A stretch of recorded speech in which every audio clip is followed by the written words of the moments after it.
ਡੰਡੌਤ ਵੰਦਨੇ ਅਨਕੁਮਾਰ ਸਰਬ ਕਲਾ ਸਮਰੱਥ। ਡੋਲਨ ਤੇ ਰਾਖੋ ਪ੍ਰਭੂ ਨਾਨਕ ਦੇ ਕਰ ਹੱਥ। ਫਿਰਤ ਫਿਰਤ ਪ੍ਰਭ ਆਇਆ ਭਰਿਆ ਤਉ ਸਰਨਾਏ। ਨਾਨਕ ਕੀ ਪ੍ਰਭ ਬੇਨਤੀ ਆਪਣੀ ਭਗਤੀ ਲਾਏ। ਸਤਨਾਮ ਸ੍ਰੀ ਵਾਹਿਗੁਰੂ ਸਾਹਿਬ ਜੀ। ਪਰਮ ਸਤਿਕਾਰਯੋਗ ਗੁਰੂ ਰੂਪ ਖਾਲਸਾ ਸਾਧ ਸੰਗਤ ਜੀ, ਅੱਜ ਦੀਵਾਲੀ ਦਾ ਦਿਹਾੜਾ ਹੈ ਅਤੇ ਬੰਦੀ ਛੋੜ ਦਿਵਸ ਦਾ ਦਿਹਾੜਾ ਹੈ। ਸਾਧ ਸੰਗਤ ਜੀ, ਸਨਾਤਨ ਧਰਮ ਦੇ ਵਿੱਚ ਅਤੇ ਗੁਰਮਤ ਦੇ ਵਿੱਚ ਇਹ ਦਿਹਾੜਾ ਬਹੁਤ ਧੂਮਧਾਮ ਨਾਲ ਮਨਾਇਆ ਜਾਂਦਾ ਹੈ। ਇਸ ਦਿਹਾੜੇ ਦਿਨ ਸੰਗਤਾਂ ਬਹੁਤ ਹੀ ਖੁਸ਼ੀਆਂ ਮਨਾਉਂਦੀਆਂ ਨੇ। ਜਾਣੀ ਇਹ ਇੱਕ ਖੁਸ਼ੀ ਦਾ ਦਿਹਾੜਾ ਹੈ। ਜਦੋਂ ਸ਼੍ਰੀ ਰਾਮ ਚੰਦਰ ਜੀ ਮਹਾਰਾਜ ਰਾਵਣ ਦਾ ਵੱਧ ਕਰ ਦਿੱਤਾ, ਜਾਣੀ ਮਾਰ ਦਿੱਤਾ ਰਾਵਣ ਨੂੰ, ਉਸ ਤੋਂ ਬਾਅਦ ਸੀਤਾ ਅਤੇ ਲਛਮਣ ਨੂੰ ਨਾਲ ਲੈ ਕੇ ਜਦੋਂ ਅਯੁੱਧਿਆਪੁਰੀ ਦੇ ਵਿੱਚ ਆਉਂਦੇ ਨੇ ਤਾਂ ਅਯੁੱਧਿਆਪੁਰੀ ਦੇ ਲੋਕਾਂ ਨੇ ਬਹੁਤ ਹੀ ਖੁਸ਼ੀਆਂ ਮਨਾਈਆਂ, ਜਾਣੀ ਉਤਸਵ ਕੀਤੇ। ਸਾਰੀ ਅਯੁੱਧਿਆਪੁਰੀ ਵਿੱਚ ਰੌਣਕਾਂ ਲੱਗ ਗਈਆਂ ਕਿ 14 ਸਾਲ ਦੇ ਬਾਅਦ ਸ਼੍ਰੀ ਰਾਮ ਚੰਦਰ ਜੀ ਮਹਾਰਾਜ ਅਯੁੱਧਿਆਪੁਰੀ ਵਿੱਚ ਆਏ ਨੇ। ਲੋਕਾਂ ਨੇ ਦੀਵੇ ਜਗਾਏ, ਰੋਸ਼ਨੀ ਕੀਤੀ, ਜਾਣੀ ਖੁਸ਼ੀਆਂ ਮਨਾਈਆਂ। ਸੋ ਉਸ ਦਿਨ ਤੋਂ ਜਾਣੀ ਇਹ ਦੀਪਾਵਲੀ ਭਾਵ ਕਿ ਦੀਵਾਲੀ ਦਾ ਤਿਉਹਾਰ ਆਰੰਭ ਹੋਇਆ। ਉਸ ਤੋਂ ਚੱਲਦੇ ਹੋਏ ਅੱਜ ਜੋ ਇਹ ਕਲਯੁਗ ਦਾ ਸਮਾਂ ਹੈ, ਇਸ ਵਿੱਚ ਸ਼੍ਰੀ ਗੁਰੂ ਨਾਨਕ ਦੇਵ ਮਹਾਰਾਜ ਜੀ ਦਾ ਰਾਜ ਹੈ। ਸ਼੍ਰੀ ਗੁਰੂ ਨਾਨਕ ਦੇਵ ਮਹਾਰਾਜ ਜੀ ਦੇ ਗੱਦੀ ਦੇ ਉੱਪਰ ਸਭਾਏਮਾਨ 6ਵੇਂ ਰੂਪ ਦੇ ਵਿੱਚ ਸ਼੍ਰੀ ਗੁਰੂ ਹਰਗੋਬਿੰਦ ਸਾਹਿਬ ਮਹਾਰਾਜ ਜੀ ਜਦੋਂ ਗਵਾਲੀਅਰ ਦੇ ਕਿਲ੍ਹੇ ਵਿੱਚੋਂ 52 ਰਾਜਿਆਂ ਨੂੰ ਛੁਡਵਾ ਕਰਕੇ ਫਿਰ ਸ਼੍ਰੀ ਅੰਮ੍ਰਿਤਸਰ ਸਾਹਿਬ ਜੀ ਦੀ ਧਰਤੀ ਦੇ ਉੱਪਰ ਪਹੁੰਚਦੇ ਨੇ, ਉਸ ਸਮੇਂ ਵੀ ਦੀਵਾਲੀ ਜਾਣੀ ਬੰਦੀ ਛੋੜ ਦਿਵਸ ਸਿੱਖ ਜਗਤ ਦੇ ਵਿੱਚ ਬੜੇ ਉਤਸ਼ਾਹ ਦੇ ਨਾਲ ਮਨਾਇਆ ਜਾਂਦਾ ਹੈ। ਸੋ ਇਹ ਕਿਸ ਤਰ੍ਹਾਂ ਆਰੰਭਤਾ ਹੋਈ, ਇਸ ਦੀ ਆਪਾਂ ਨੇ ਵਿਸਥਾਰ ਪੂਰਵਕ ਵਿਚਾਰ ਸਾਂਝੀ ਕਰਨੀ ਹੈ। ਵਿਚਾਰ ਸਾਂਝੀ ਕਰਨ ਤੋਂ ਪਹਿਲਾਂ ਸਾਰੀਆਂ ਸੰਗਤਾਂ ਦੇ ਚਰਨਾਂ 'ਚ ਬੇਨਤੀ ਹੈ ਕਿ ਭਾਈ ਮਨ ਚਿੱਤ ਇਕਾਗਰ ਕਰਕੇ ਸਾਰੇ ਆਖੋ ਜੀ, ਸਤਨਾਮ ਸ੍ਰੀ ਵਾਹਿਗੁਰੂ ਸਾਹਿਬ ਜੀ।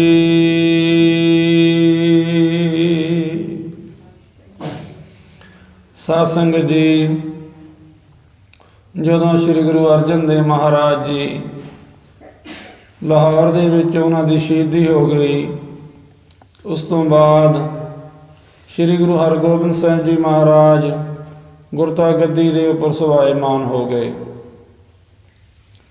ਮਹਾਰਾਜ ਜੀ ਨੂੰ ਬਾਬਾ ਬੁੱਢਾ ਜੀ ਨੇ ਗੁਰਤਾ ਗੱਦੀ ਦਾ ਤਿਲਕ ਦਿੱਤਾ ਅਤੇ ਉਸ ਤੋਂ ਬਾਅਦ ਸਮਾਂ ਲੰਘਿਆ ਤਾਂ ਸਤਿਗੁਰੂ ਮਹਾਰਾਜ ਜੀ ਨੇ ਸ਼੍ਰੀ ਹਰਿਮੰਦਰ ਸਾਹਿਬ ਮਹਾਰਾਜ ਜੀ ਦੇ ਸਾਹਮਣੇ ਅਕਾਲ ਤਖਤ ਸਾਹਿਬ ਦੀ ਰਚਨਾ ਕੀਤੀ। ਸੋ ਉਸ ਤਖਤ ਦੇ ਉੱਪਰ ਬੈਠ ਕੇ ਮਹਾਰਾਜ ਜੀ ਆਪਣੇ ਫੈਸਲੇ ਸੁਣਾਇਆ ਕਰਦੇ ਸਨ। ਸੋ ਮਹਾਰਾਜ ਜੀ ਜਦੋਂ ਤਖਤ ਉੱਪਰ ਸਭਾਏਮਾਨ ਹੋਏ ਤਾਂ ਉਸ ਸਮੇਂ ਮਹਾਰਾਜ ਜੀ ਨੇ ਮੀਰੀ ਅਤੇ ਪੀਰੀ ਦੀਆਂ 2 ਕੁਰਬਾਨਾਂ ਪਹਿਨੀਆਂ ਅਤੇ ਜਿਸ ਨੂੰ ਕਿ ਮੀਰੀ ਪੀਰੀ ਦਿਵਸ ਦੇ ਨਾਲ ਜਾਣਿਆ ਜਾਂਦਾ ਹੈ।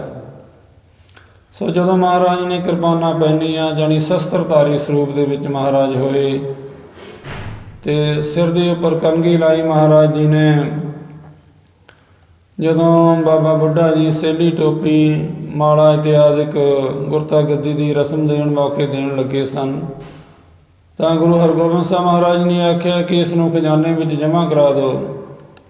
ਪਹਿਲੀਆਂ ਜੋ 5 ਪਾਤਸ਼ਾਹੀਆਂ ਨੇ ਇਹਨਾਂ ਨੇ ਭਗਤੀ ਸਰੂਪ ਦੇ ਵਿੱਚ ਜੀਵਨ ਬਤੀਤ ਕੀਤਾ ਹੈ। ਹੁਣ ਸਮੇਂ ਦੀ ਮੰਗ ਹੈ ਔਰ ਸਾਡੇ ਪਿਤਾ ਸ੍ਰੀ ਗੁਰੂ ਅਰਜਨ ਦੇਵ ਮਹਾਰਾਜ ਜੀ ਦਾ ਬਚਨ ਹੈ ਸਾਡੇ ਵਾਸਤੇ ਕਿ ਤੁਸੀਂ ਸ਼ਸਤਰ ਪਹਿਨਣੇ ਹਨ ਅਤੇ ਫੌਜਾਂ ਰੱਖਣੀਆਂ ਹਨ, ਘੋੜੇ ਇਤਿਆਦਿਕ ਰੱਖਣੇ ਹਨ ਆਪਣੇ ਕੋਲ। ਸੋ ਹੁਣ ਸਾਨੂੰ ਸ਼ਸਤਰ ਪਹਿਨਾਓ। ਤਾਂ ਬਾਬਾ ਬੁੱਢਾ ਜੀ ਨੇ 2 ਕਿਰਪਾਨਾਂ ਪਹਿਨਾਈਆਂ, ਮੀਰੀ ਅਤੇ ਪੀਰੀ ਦੀ। ਸੋ ਉਸ ਦਿਨ ਨੂੰ ਜਾਣੀ ਮੀਰੀ ਪੀਰੀ ਦਿਵਸ ਨਾਲ ਜਾਣਿਆ ਜਾਂਦਾ ਹੈ। ਮਹਾਰਾਜ ਨੇ ਆਖਿਆ ਜਿਹੜਾ ਕਿ ਕੋਈ ਘੋੜੇ ਲੈ ਕੇ ਆਏਗਾ ਸਾਡੇ ਵਾਸਤੇ, ਅੱਛੇ ਅੱਛੇ ਸ਼ਸਤਰ ਲੈ ਕੇ ਆਏਗਾ, ਸਾਡੀ ਉਸ ਦੇ ਉੱਪਰ ਬਹੁਤ ਖੁਸ਼ੀ ਹੋਏਗੀ। ਔਰ ਮਹਾਰਾਜ ਜੀ ਨੇ ਖਾਲਸਾ ਜੋ ਫੌਜ ਸੀ ਵੀ ਉਸ ਵਿੱਚ ਜਿਹੜਾ ਭਰਤੀ ਹੋਏਗਾ ਉਸ ਉੱਪਰ ਸਾਡੀ ਵਿਸ਼ੇਸ਼ ਖੁਸ਼ੀ ਹੋਏਗੀ। ਸੋ ਸੱਚੇ ਪਾਤਸ਼ਾਹ ਮਹਾਰਾਜ ਜੀ ਨੇ ਉੱਥੇ ਇੱਕ ਪ੍ਰਣ ਕੀਤਾ ਕਿ ਚੰਦੂ ਪਾਪੀ ਜੋ ਹੈ ਇਸ ਨੂੰ ਅਸੀਂ ਸੋਧਾ ਲਾਉਣਾ ਹੈ, ਇਸ ਨੂੰ ਅਸੀਂ ਮਾਰ ਮੁਕਾਉਣਾ ਹੈ।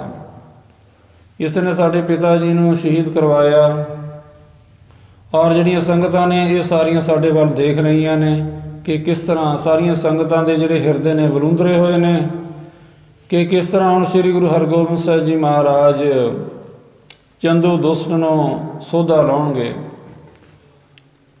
ਸੋ ਮਹਾਰਾਜ ਜੀ ਨੇ ਐਸਾ ਜਾਣੀ ਇਹ ਪ੍ਰਣ ਕੀਤਾ ਕਿ ਅਸੀਂ ਚੰਦੂ ਪਾਪੀ ਨੂੰ ਅਸੀਂ ਮਾਰਾਂਗੇ। ਸੋ ਇਸ ਤਰ੍ਹਾਂ ਕਰਦੇ ਹੋਏ ਇਹ ਜਿਹੜੀ ਖਬਰ ਸੀ ਇਹ ਚੰਦੂ ਕੋਲ ਵੀ ਪਹੁੰਚ ਗਈ ਕਿ ਗੁਰੂ ਹਰਗੋਬਿੰਦ ਸਾਹਿਬ ਮਹਾਰਾਜ ਜੀ ਨੇ ਪ੍ਰਣ ਕੀਤਾ ਹੋਇਆ ਹੈ। ਤਾਂ ਕੁਝੀਆਂ ਚਾਲਾਂ ਚੱਲਣੀਆਂ ਸ਼ੁਰੂ ਕੀਤੀਆਂ ਉਸਨੇ। ਪਹਿਲਾਂ ਤਾਂ ਉਸਨੇ ਫਿਰ ਵੀ ਇਹ ਸੋਚਿਆ ਕਿ ਸ਼ਾਇਦ ਮੇਰੀ ਲੜਕੀ ਦਾ ਰਿਸ਼ਤਾ ਹੀ ਪ੍ਰਵਾਨ ਹੀ ਕਰ ਲੈਣਗੇ। 2 ਆਪਣੇ ਬੰਦੇ ਇੱਥੇ ਭੇਜੇ ਸ਼੍ਰੀ ਹਰਿਮੰਦਰ ਸਾਹਿਬ ਦੀ ਧਰਤੀ ਦੇ ਉੱਪਰ। ਮਹਾਰਾਜ ਨੇ ਆਖਿਆ ਕਿ ਰਿਸ਼ਤੇ ਦੀ ਗੱਲ ਤਾਂ ਦੂਰ ਹੈ ਕਿ ਜਾ ਕੇ ਚੰਦੂ ਨੂੰ ਕਹਿ ਦਿਓ ਕਿ ਤੇਰੇ ਹੁਣ ਗਿਣਤੀ ਦੇ ਦਿਨ ਰਹਿ ਗਏ ਨੇ, ਅਸੀਂ ਤੈਨੂੰ ਸੋਧਾ ਲਾਉਣਾ ਹੈ, ਤੈਨੂੰ ਅਸੀਂ ਮਾਰ ਮੁਕਾਉਣਾ ਹੈ। ਸੋ ਜਦੋਂ ਜੋ 2 ਬੰਦੇ ਭੇਜੇ ਸਨ ਚੰਦੂ ਨੇ ਉਹ ਵਾਪਸ ਆ ਗਏ ਨੇ। ਉਹਨਾਂ ਨੇ ਚੰਦੂ ਨੂੰ ਦੱਸਿਆ ਤਾਂ ਚੰਦੂ ਡਰ ਗਿਆ ਔਰ ਉਹਨਾਂ ਨੇ ਦੱਸਿਆ ਕਿ ਮਹਾਰਾਜ ਕੋਲ ਤਾਂ ਫੌਜਾਂ ਵੀ ਨੇ, ਸ਼ਸਤਰ ਪਹਿਨੇ ਹੋਏ ਨੇ, ਪਹਿਲੇ 5 ਗੁਰੂਆਂ ਦੀ ਤਰ੍ਹਾਂ ਨਹੀਂ ਹੈਗੇ ਅਤੇ ਵੀ ਇਹਨਾਂ ਦਾ ਤਾਂ ਸ਼ਸਤਰਧਾਰੀ ਸਰੂਪ ਹੈ। ਸੋ ਉਸ ਤੋਂ ਉਸਨੇ ਕੁਝੀਆਂ ਚਾਲਾਂ ਚੱਲਣੀਆਂ ਉਸਨੇ ਸ਼ੁਰੂ ਕੀਤੀਆਂ। ਰਾਜੇ ਦੇ ਉਸਨੇ ਕੰਨ ਭਰ ਦਿੱਤੇ ਜਹਾਂਗੀਰ ਬਾਦਸ਼ਾਹ ਦੇ ਕਿ ਬਾਦਸ਼ਾਹ ਜੀ ਇਹ ਪਹਿਲੇ 5 ਗੁਰੂ ਤਾਂ ਭਗਤੀ ਸਰੂਪ ਵਿੱਚ ਰਹੇ ਹਨ, ਇਹ 6ਵੇਂ ਗੁਰੂ ਆਏ ਨੇ ਤਾਂ ਸ਼ਸਤਰ ਪਹਿਨਣ ਲੱਗ ਗਏ ਨੇ, ਫੌਜਾਂ ਰੱਖਣ ਲੱਗ ਗਏ ਨੇ, ਇਹ ਤਾਂ ਆਪ ਜੀ ਦੇ ਰਾਜ ਨੂੰ ਖਤਰਾ ਹੋ ਸਕਦਾ ਹੈ, ਉਹ ਕੋਈ ਬਗਾਵਤ ਕਰ ਸਕਦੇ ਨੇ, ਆਪ ਜੀ ਦੇ ਰਾਜ ਨੂੰ ਕੋਈ ਨੁਕਸਾਨ ਪਹੁੰਚਾ ਸਕਦੇ ਨੇ, ਉਹ ਜੰਗ ਯੁੱਧ ਕਰਨਗੇ ਕਿਉਂਕਿ ਜੇ ਉਹਨਾਂ ਨੇ ਫੌਜਾਂ ਰੱਖੀਆਂ ਨੇ ਤਾਂ ਜੰਗ ਯੁੱਧ ਉਹ ਜ਼ਰੂਰ ਹੀ ਕਰਨਗੇ। ਸੋ ਇਸ ਤਰ੍ਹਾਂ ਕੰਨ ਭਰ ਦਿੱਤੇ। ਤਾਂ ਇਉਂ ਆਖਿਆ ਕਿ ਤੁਸੀਂ ਉਹਨਾਂ ਨੂੰ ਇੱਥੇ ਬੁਲਾਓ, ਉਹਨਾਂ ਨੂੰ ਦਿੱਲੀ ਦੀ ਧਰਤੀ ਉੱਪਰ ਬੁਲਾਓ ਸ਼੍ਰੀ ਹਰਗੋਬਿੰਦ ਸਾਹਿਬ ਮਹਾਰਾਜ ਜੀ ਨੂੰ। ਤਾਂ ਫਿਰ ਇਸ ਗੱਲ ਦੀ ਵਿਚਾਰ ਕਰਦਾ ਹੈ ਜਹਾਂਗੀਰ ਕਿ ਸਾਡੇ ਖਿਲਾਫ ਤਾਂ ਅੱਜ ਤੱਕ ਕੋਈ ਬਗਾਵਤ ਕੀਤੀ ਨਹੀਂ ਹੈ ਗੁਰੂ ਘਰ ਨੇ।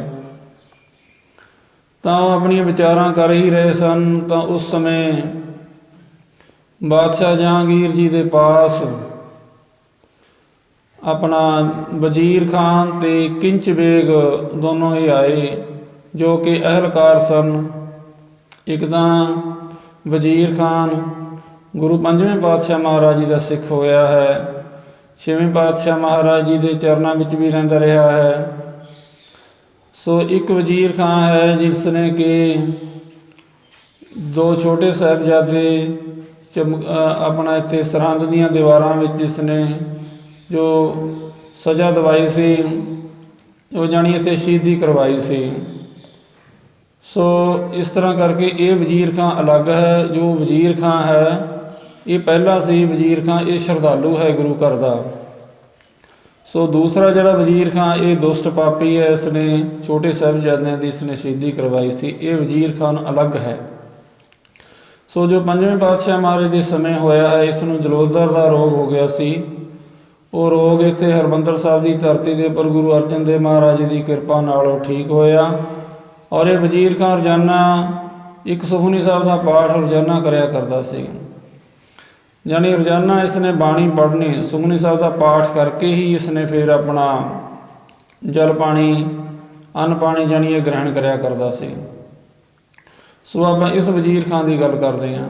ਇਹ ਵਜ਼ੀਰ ਖਾਂ ਅਤੇ ਕਿੰਚ ਬੇਗ ਦੋਨੋਂ ਆਏ ਅਤੇ ਬਾਦਸ਼ਾਹ ਜਹਾਂਗੀਰ ਦੇ ਪਾਸ ਨਮਸਕਾਰ ਇਹਨਾਂ ਨੇ ਕੀਤੀ, ਸਲਾਮ ਕੀਤੀ ਜਾਣੀ। ਤਾਂ ਇਹਨਾਂ ਦੇ ਨਾਲ ਵਿਚਾਰ ਵਟਾਂਦਰਾ ਕੀਤਾ ਬਾਦਸ਼ਾਹ ਜਹਾਂਗੀਰ ਨੇ, ਅਤੇ ਪੁੱਛਿਆ ਕਿ ਤੁਸੀਂ ਤਾਂ ਗੁਰੂ ਘਰ ਦੇ ਸ਼ਰਧਾਲੂ ਹੋ, ਤੁਸੀਂ ਦੱਸੋ ਕਿ ਕੋਈ ਜੋ ਗੁਰੂ ਹਰਗੋਬਿੰਦ ਸਾਹਿਬ ਮਹਾਰਾਜ ਜੀ ਨੇ ਇਹ ਕੋਈ ਬਗਾਵਤ ਕਰਨਗੇ? ਉਹਨਾਂ ਨੇ ਆਖਿਆ ਨਹੀਂ ਜੀ, ਬਗਾਵਤ ਨਹੀਂ ਕਰਨਗੇ, ਰੀਤ ਉਹੀ ਹੈ ਉਹਨਾਂ ਦੀ, ਪਹਿਲਾਂ ਪੰਜ ਪਾਤਸ਼ਾਹੀਆਂ ਦੀ ਹੀ ਰੀਤ ਹੈ ਜੋ ਭਗਤੀ ਸਰੂਪ ਹੈ। ਉਸ ਵਿੱਚ ਇੱਕ ਵਾਅਦਾ ਕੀਤਾ ਹੈ ਕਿ ਇਹਨਾਂ ਨੇ ਸ਼ਸਤਰ ਪਹਿਨ ਲਏ ਨੇ। ਪਰ ਬਾਦਸ਼ਾਹ ਜਹਾਂਗੀਰ ਨੇ ਕਿਹਾ ਕਿ ਤੁਸੀਂ ਉਹਨਾਂ ਦਾ ਬੜਾ ਮਾਣ ਵਡਿਆਈ ਕਰਦੇ ਹੋ, ਤੁਸੀਂ ਉਹਨਾਂ ਦੇ ਸ਼ਰਧਾਲੂ ਹੋ, ਤਾਂ ਆਪ ਜੀ ਕਿਰਪਾ ਕਰਕੇ ਗੁਰੂ ਹਰਗੋਬਿੰਦ ਸਾਹਿਬ ਮਹਾਰਾਜ ਜੀ ਨੂੰ ਦਿੱਲੀ ਵਿਖੇ ਲਿਆਉਣਾ ਕਰੋ, ਅਸੀਂ ਆਪ ਜੀ ਦੀ ਇਹ ਡਿਊਟੀ ਲਗਾਉਂਦੇ ਹਾਂ। ਤਾਂ ਉਹਨਾਂ ਨੇ ਆਖਿਆ ਚਲੋ ਬਹਾਨੇ ਨਾਲ ਸਾਨੂੰ ਦਰਸ਼ਨ ਵੀ ਹੋ ਜਾਣਗੇ। ਅਤੇ ਵਜ਼ੀਰ ਖਾਂ ਅਤੇ ਕਿੰਚ ਬੇਗ ਦੋਨੋਂ ਹੀ ਚਲੇ ਜਾਂਦੇ ਨੇ, ਹਰਿਮੰਦਰ ਸਾਹਿਬ ਦੀ ਧਰਤੀ ਦੇ ਉੱਪਰ ਆਉਂਦੇ ਨੇ ਅਤੇ ਮਹਾਰਾਜ ਜੀ ਨੂੰ ਨਮਸਕਾਰ ਕਰਦੇ ਨੇ, ਸੰਗਤ ਵਿੱਚ ਬੈਠ ਜਾਂਦੇ ਨੇ। ਸੱਚੇ ਪਾਤਸ਼ਾਹ ਮਹਾਰਾਜ ਜੀ ਦਰਬਾਰ ਦੇ ਵਿੱਚ ਅਕਾਲ ਤਖ਼ਤ ਸਾਹਿਬ ਦੇ ਉੱਪਰ ਸੰਗਤਾਂ ਨੂੰ ਦਰਸ਼ਨ ਦੇ ਰਹੇ ਹਨ। ਸੋ ਮਹਾਰਾਜ ਨੇ ਆਖਿਆ ਭਾਈ ਤੁਸੀਂ ਕਿਸ ਤਰ੍ਹਾਂ ਆਏ ਹੋ? ਤਾਂ ਉਹਨਾਂ ਨੇ ਆਖਿਆ ਕਿ ਸੱਚੇ ਪਾਤਸ਼ਾਹ ਮਹਾਰਾਜ ਜੀ ਆਪ ਜੀ ਨੂੰ ਬਾਦਸ਼ਾਹ ਜਹਾਂਗੀਰ ਯਾਦ ਕਰਦਾ ਹੈ, ਆਪ ਜੀ ਕਿਰਪਾ ਕਰਕੇ ਉਹਨਾਂ ਨੂੰ ਜਾ ਕੇ ਦਰਸ਼ਨ ਦੇਵੋ। ਮਹਾਰਾਜ ਨੇ ਆਖਿਆ ਕਿ ਇਸੇ ਤਰ੍ਹਾਂ ਹੀ ਤਾਂ ਬਾਦਸ਼ਾਹ ਜਹਾਂਗੀਰ ਨੇ ਲਾਹੌਰ ਵਿਖੇ ਸਾਡੇ ਪਿਤਾ ਜੀ ਨੂੰ ਬੁਲਾਇਆ ਸੀ ਅਤੇ ਅਸੀਂ ਵਿਚਾਰ ਕਰਾਂਗੇ। ਤਾਂ ਵਿਚਾਰ ਕੀਤੀ ਮਾਤਾ ਗੰਗਾ ਜੀ ਦੇ ਨਾਲ, ਹੋਰ ਬਾਬਾ ਵਿਧੀ ਚੰਦ ਜੀ, ਭਾਈ ਪੈੜਾ, ਸਾਰਿਆਂ ਨਾਲ ਵਿਚਾਰ ਕੀਤੀ। ਤਾਂ ਉਹਨਾਂ ਨੇ ਆਖਿਆ ਕਿ ਜਾਣਾ ਠੀਕ ਨਹੀਂ ਹੈ। ਪਰ ਜਦੋਂ ਗੁਰੂ ਘਰ ਦੇ ਵਜ਼ੀਰ ਬਾਬਾ ਬੁੱਢਾ ਜੀ ਨੂੰ ਪੁੱਛਿਆ ਤਾਂ ਬਾਬਾ ਜੀ ਤ੍ਰਿਕਾਲਦਰਸ਼ੀ ਨੇ, ਅੰਤਰਜਾਮੀ ਨੇ, ਤਾਂ ਉਹਨਾਂ ਨੇ ਆਖਿਆ ਕਿ ਜੇ ਚੰਦੂ ਨੂੰ ਸਜ਼ਾ ਦੇਣੀ ਹੈ ਤਾਂ ਗੁਰੂ ਹਰਗੋਬਿੰਦ ਸਾਹਿਬ ਮਹਾਰਾਜ ਜੀ ਦਾ ਦਿੱਲੀ ਵਿਖੇ ਜਾਣਾ ਜ਼ਰੂਰੀ ਹੈ। ਮਹਾਰਾਜ ਜੀ ਸਾਰੇ ਕੌਤਕ ਜਾਣਦੇ ਹਨ, ਸੱਚੇ ਪਾਤਸ਼ਾਹ ਮਹਾਰਾਜ ਜੀ ਅੰਤਰਜਾਮੀ ਨੇ, ਇਹਨਾਂ ਨੂੰ ਹੁਣ ਕੁਛ ਨਹੀਂ ਹੋਏਗਾ। ਅਕਾਲ ਪੁਰਖ ਵਾਹਿਗੁਰੂ ਜੀ ਸਦਾ ਅੰਗ ਸੰਗ ਨੇ, ਅਕਾਲ ਪੁਰਖ ਵਾਹਿਗੁਰੂ ਦਾ ਰੂਪ ਹੀ ਨੇ ਗੁਰੂ ਹਰਗੋਬਿੰਦ ਸਾਹਿਬ ਜੀ ਮਹਾਰਾਜ, ਅਤੇ ਇਹਨਾਂ ਦਾ ਜਾਣਾ ਬਹੁਤ ਜ਼ਰੂਰੀ ਹੈ ਜੇ ਆਪਾਂ ਨੇ ਚੰਦੂ ਨੂੰ ਸਜ਼ਾ ਦੇਣੀ ਹੈ। ਸੋ ਬਾਬਾ ਬੁੱਢਾ ਜੀ ਦੀ ਪ੍ਰੇਰਨਾ ਸਦਕਾ ਸਾਰੇ ਸਹਿਮਤ ਹੋ ਗਏ ਅਤੇ ਗੁਰੂ ਸਾਹਿਬ ਮਹਾਰਾਜ ਜੀ ਚਾਲੇ ਪਾ ਦਿੰਦੇ ਨੇ, ਦਿੱਲੀ ਦੀ ਧਰਤੀ ਦੇ ਉੱਪਰ ਪਹੁੰਚ ਜਾਂਦੇ ਨੇ, ਜਿੱਥੇ ਕਿ ਮਜਨੂ ਦਾ ਟਿੱਲਾ ਗੁਰਦੁਆਰਾ ਸਾਹਿਬ ਬਣਿਆ ਹੋਇਆ ਹੈ ਅਤੇ ਜਿਹਨੂੰ ਕਿ ਸ਼੍ਰੀ ਗੁਰੂ ਨਾਨਕ ਦੇਵ ਮਹਾਰਾਜ ਜੀ ਨੇ ਨਵਾਜਿਆ ਸੀ। ਸੋ ਉਸ ਜਗ੍ਹਾ ਪਰ ਸਾਰੀ ਫੌਜ ਦਾ ਡੇਰਾ ਹੋ ਜਾਂਦਾ ਹੈ। ਫਿਰ ਸੱਚੇ ਪਾਤਸ਼ਾਹ ਮਹਾਰਾਜ ਜੀ ਦਿੱਲੀ ਵਿਖੇ ਪਹੁੰਚਦੇ ਨੇ। ਬਾਦਸ਼ਾਹ ਨੇ ਬਹੁਤ ਜ਼ਿਆਦਾ ਸਤਿਕਾਰ ਕੀਤਾ ਮਹਾਰਾਜ ਜੀ ਦਾ, ਮਹਾਰਾਜ ਜੀ ਨੂੰ ਭੇਟਾਵਾਂ ਅਰਪਣ ਕੀਤੀਆਂ, ਨਮਸਕਾਰਾਂ ਕੀਤੀਆਂ। ਸੋ ਉਸ ਤੋਂ ਬਾਅਦ ਦਿੱਲੀ ਵਿਖੇ ਕੁਝ ਕੌਤਕ ਹੁੰਦੇ ਰਹੇ। ਤਾਂ ਉਸ ਤੋਂ ਬਾਅਦ ਜੀ ਗੁਰੂ ਹਰਗੋਬਿੰਦ ਸਾਹਿਬ ਜੀ ਮਹਾਰਾਜ ਬਾਦਸ਼ਾਹ ਜਹਾਂਗੀਰ ਦੇ ਨਾਲ ਆਪਣਾ ਅੱਗੇ ਚੱਲੇ, ਮਹਾਰਾਜ ਜੀ ਪਾ ਰਹੇ ਨੇ। ਤਾਂ ਉਸ ਅਸਥਾਨ ਦੇ ਉੱਪਰ ਮਹਾਰਾਜ ਜੀ ਜਿਹੜਾ ਕਿ ਇੱਕ ਸ਼ੇਰ ਸੀ, ਕਿਹਰ ਨਾਮ ਦਾ ਜੋ ਸ਼ੇਰ ਸੀ, ਉਸ ਦਾ ਮਹਾਰਾਜ ਜੀ ਨੇ ਵੱਧ ਕੀਤਾ। ਉਹ ਜਿਹੜਾ ਸ਼ੇਰ ਸੀ ਪਿਛਲੇ ਜਨਮ ਦਾ ਉਹ ਕਾਸਮ ਬੇਗ ਸੀ। ਉਹ ਗੁਰੂ ਅਮਰਦਾਸ ਸਾਹਿਬ ਮਹਾਰਾਜ ਜੀ ਦੇ ਚਰਨਾਂ ਵਿੱਚ ਨਹੀਂ ਝੁਕਿਆ ਸੀ ਜਦੋਂ ਕਿ ਬਾਦਸ਼ਾਹ ਅਕਬਰ ਝੁਕ ਗਿਆ ਸੀ। ਸੋ ਬਾਦਸ਼ਾਹ ਅਕਬਰ ਦੇ ਨਾਲ ਇਹ ਆਇਆ ਸੀ ਕਾਸਮ ਬੇਗ। ਤਾਂ ਉਸ ਤੋਂ ਬਾਅਦ ਕਾਸਮ ਬੇਗ ਦੀ ਮੌਤ ਹੋ ਜਾਂਦੀ ਹੈ। ਇਸ ਦੀ ਰੁਚੀ ਮਾਸ ਵਿੱਚ ਰਹਿ ਜਾਂਦੀ ਹੈ। ਰੁਚੀ ਮਾਸ ਵਿੱਚ ਰਹਿਣ ਕਰਕੇ ਇਸ ਨੂੰ ਸ਼ੇਰ ਦਾ ਜਨਮ ਮਿਲ ਜਾਂਦਾ ਹੈ। ਸੋ ਜਿਹੜਾ ਉਹ ਸ਼ੇਰ ਦਾ ਜਨਮ ਸੀ ਇਸ ਨੂੰ ਮਿਲਿਆ ਹੋਇਆ, ਉਸ ਦਾ ਉਧਾਰ ਗੁਰੂ ਹਰਗੋਬਿੰਦ ਸਾਹਿਬ ਮਹਾਰਾਜ ਜੀ ਨੇ ਕੀਤਾ, ਉਸ ਦਾ ਜਾਣੀ ਵੱਧ ਕੀਤਾ। ਇਹ ਐਸਾ ਵੱਡਾ ਕੌਤਕ ਦੇਖਿਆ ਬਾਦਸ਼ਾਹ ਜਹਾਂਗੀਰ ਨੇ ਤਾਂ ਉਸ ਨੂੰ ਸ਼ਰਧਾ ਹੋਰ ਵੀ ਵੱਧ ਗਈ। ਫਿਰ ਜਿਹੜਾ ਇੱਕ ਕਾਹੀ ਦਾ ਪ੍ਰਸੰਗ ਆਉਂਦਾ ਹੈ, ਕਾਹੀ ਆਇਆ ਅਤੇ ਉਹ ਬਾਦਸ਼ਾਹ ਨੂੰ ਗੁਰੂ ਹਰਗੋਬਿੰਦ ਸਾਹਿਬ ਮਹਾਰਾਜ ਦਾ ਰੂਪ ਸਮਝ ਕੇ ਨਮਸਕਾਰ ਉਸਨੇ ਕੀਤੀ, ਪੈਸਾ ਟਕਾ ਉਸਨੇ ਭੇਟਾ ਰੱਖਿਆ, ਜਿਹੜੀ ਘਾਹ ਦੀ ਪੰਡ ਸੀ ਉਹ ਉਸਨੇ ਰੱਖੀ। ਤਾਂ ਉਸਨੇ ਆਖਿਆ ਕਿ ਮੈਨੂੰ ਜਨਮ ਮਰਨ ਦੇ ਚੱਕਰ ਤੋਂ ਮਹਾਰਾਜ ਜੀ ਕਿਰਪਾ ਕਰਕੇ ਆ ਬਚਾ ਲਓ। ਜਾਂ ਬਾਦਸ਼ਾਹ ਜਹਾਂਗੀਰ ਸੋਚਦਾ ਹੈ ਕਿ ਮੈਂ ਤਾਂ ਜਨਮ ਮਰਨ ਦੇ ਚੱਕਰ ਤੋਂ ਬਚਾ ਨਹੀਂ ਸਕਦਾ, ਇਹ ਤਾਂ ਗਲਤੀ ਨਾਲ ਇੱਥੇ ਆ ਗਿਆ ਹੈ। ਉਹਨੇ ਆਖਿਆ ਕਿ ਕੋਈ ਤੈਨੂੰ ਰਾਜ ਭਾਗ ਚਾਹੀਦਾ ਹੈ ਤਾਂ ਤੂੰ ਉਹ ਲੈ ਲਾ, ਮੈਂ ਤੈਨੂੰ ਜਨਮ ਮਰਨ ਦੇ ਚੱਕਰ ਤੋਂ ਨਹੀਂ ਬਚਾ ਸਕਦਾ। ਉਸਨੇ ਆਖਿਆ ਕਿ ਤੁਸੀਂ ਸੱਚੇ ਪਾਤਸ਼ਾਹ ਨਹੀਂ ਹੋ? ਕਹਿੰਦੇ ਨਹੀਂ, ਮੈਂ ਦੇਸ਼ ਦਾ ਬਾਦਸ਼ਾਹ ਜਹਾਂਗੀਰ ਹਾਂ। ਸੱਚੇ ਪਾਤਸ਼ਾਹ ਦਾ ਜੋ ਤੰਬੂ ਆ ਉਹ ਅੱਗੇ ਲੱਗਿਆ ਹੋਇਆ ਹੈ। ਇਹ ਸਾਰੀ ਘਟਨਾ ਆਗਰੇ ਦੀ ਹੈ। ਸੋ ਉਸ ਸਥਾਨ ਦੇ ਉੱਪਰ ਜਦੋਂ ਕਾਹੀ ਪੰਡ ਚੁੱਕ ਕੇ ਔਰ ਟਕਾ ਚੁੱਕ ਕੇ ਅੱਗੇ ਗੁਰੂ ਹਰਗੋਬਿੰਦ ਸਾਹਿਬ ਮਹਾਰਾਜ ਜੀ ਦੇ ਪਾਸ ਪਹੁੰਚਦਾ ਹੈ ਤਾਂ ਸੱਚੇ ਪਾਤਸ਼ਾਹ ਮਹਾਰਾਜ ਜੀ ਨੂੰ ਨਮਸਕਾਰ ਕਰਕੇ ਆਖਦਾ ਹੈ ਕਿ ਮੇਰਾ ਜਨਮ ਮਰਨ ਆਪ ਜੀ ਕਿਰਪਾ ਕਰਕੇ ਮੁਕਾ ਦੇਵੋ। ਸੋ ਮਹਾਰਾਜ ਨੇ ਕਿਰਪਾ ਕੀਤੀ। ਜਹਾਂਗੀਰ ਸਮਝ ਗਿਆ ਕਿ ਇਹ ਸੱਚਮੁੱਚ ਹੀ ਸੱਚੇ ਪਾਤਸ਼ਾਹ ਨੇ। ਮੈਂ ਤਾਂ ਇੱਥੇ ਦੇਸ਼ ਦਾ ਇੱਕ ਛੋਟੇ ਜਿਹੇ ਟੁਕੜੇ ਦਾ ਬਾਦਸ਼ਾਹ ਹਾਂ ਅਤੇ ਇਹ ਤਾਂ ਦੀਨ ਦੁਨੀਆ ਦੇ ਮਾਲਕ ਹਨ, ਇਹ ਸੱਚਮੁੱਚ ਹੀ ਸੱਚੇ ਪਾਤਸ਼ਾਹ ਹਨ। ਸੋ ਜਾਣੀ ਐਸੇ ਕੌਤਕ ਜਦੋਂ ਜਹਾਂਗੀਰ ਨੇ ਦੇਖੇ ਤਾਂ ਉਸ ਨੂੰ ਗੁਰੂ ਹਰਗੋਬਿੰਦ ਸਾਹਿਬ ਮਹਾਰਾਜ ਜੀ ਦੇ ਉੱਪਰ ਬਹੁਤ ਸ਼ਰਧਾ ਜਾਗ ਪਈ। ਇਸ ਚੀਜ਼ ਨੂੰ ਦੇਖਦੇ ਹੋਏ ਚੰਦੂ ਨੂੰ ਬੜਾ ਫਿਕਰ ਪੈ ਗਿਆ ਕਿ ਮੈਂ ਜਿਸ ਕੰਮ ਵਾਸਤੇ ਗੁਰੂ ਹਰਗੋਬਿੰਦ ਸਾਹਿਬ ਮਹਾਰਾਜ ਜੀ ਨੂੰ ਦਿੱਲੀ ਵਿਖੇ ਬੁਲਵਾਇਆ ਸੀ ਜਹਾਂਗੀਰ ਨੂੰ ਚੁਗਲੀਆਂ ਕਰ ਕਰਕੇ, ਇਹ ਤਾਂ ਗੱਲ ਮੈਨੂੰ ਪੁੱਠੀ ਪਈ ਜਾਪਦੀ ਹੈ, ਕਿਉਂਕਿ ਜਹਾਂਗੀਰ ਬਾਦਸ਼ਾਹ ਦਾ ਗੁਰੂ ਹਰਗੋਬਿੰਦ ਸਾਹਿਬ ਮਹਾਰਾਜ ਜੀ ਉੱਪਰ ਸ਼ਰਧਾ ਰੱਖਣ ਲੱਗੇ ਨੇ। ਉਸ ਤੋਂ ਅੱਗੇ ਜੀ ਤਾਂ ਉਹ ਆਖਦਾ ਹੈ ਬਾਦਸ਼ਾਹ ਜਹਾਂਗੀਰ ਨੂੰ ਚੰਦੂ ਕਿ ਆਪ ਜੀ ਦੇ ਉੱਪਰ ਨਾ ਕੋਈ ਸਾੜ ਸਤੀ ਆਉਣ ਵਾਲੀ ਹੈ। ਆਪ ਜੀ ਦਾ ਜੋ ਅੱਗੇ ਸਮਾਂ ਹੈ ਇਹ ਸ਼ੁਭ ਸਮਾਂ ਨਹੀਂ ਆ ਰਿਹਾ। ਤਾਂ ਉਹ ਇੱਕ ਜਿਹੜਾ ਸੀ ਜੋਤਸ਼ੀ ਉਸ ਦੇ ਪਾਸ ਜਾਂਦਾ ਹੈ।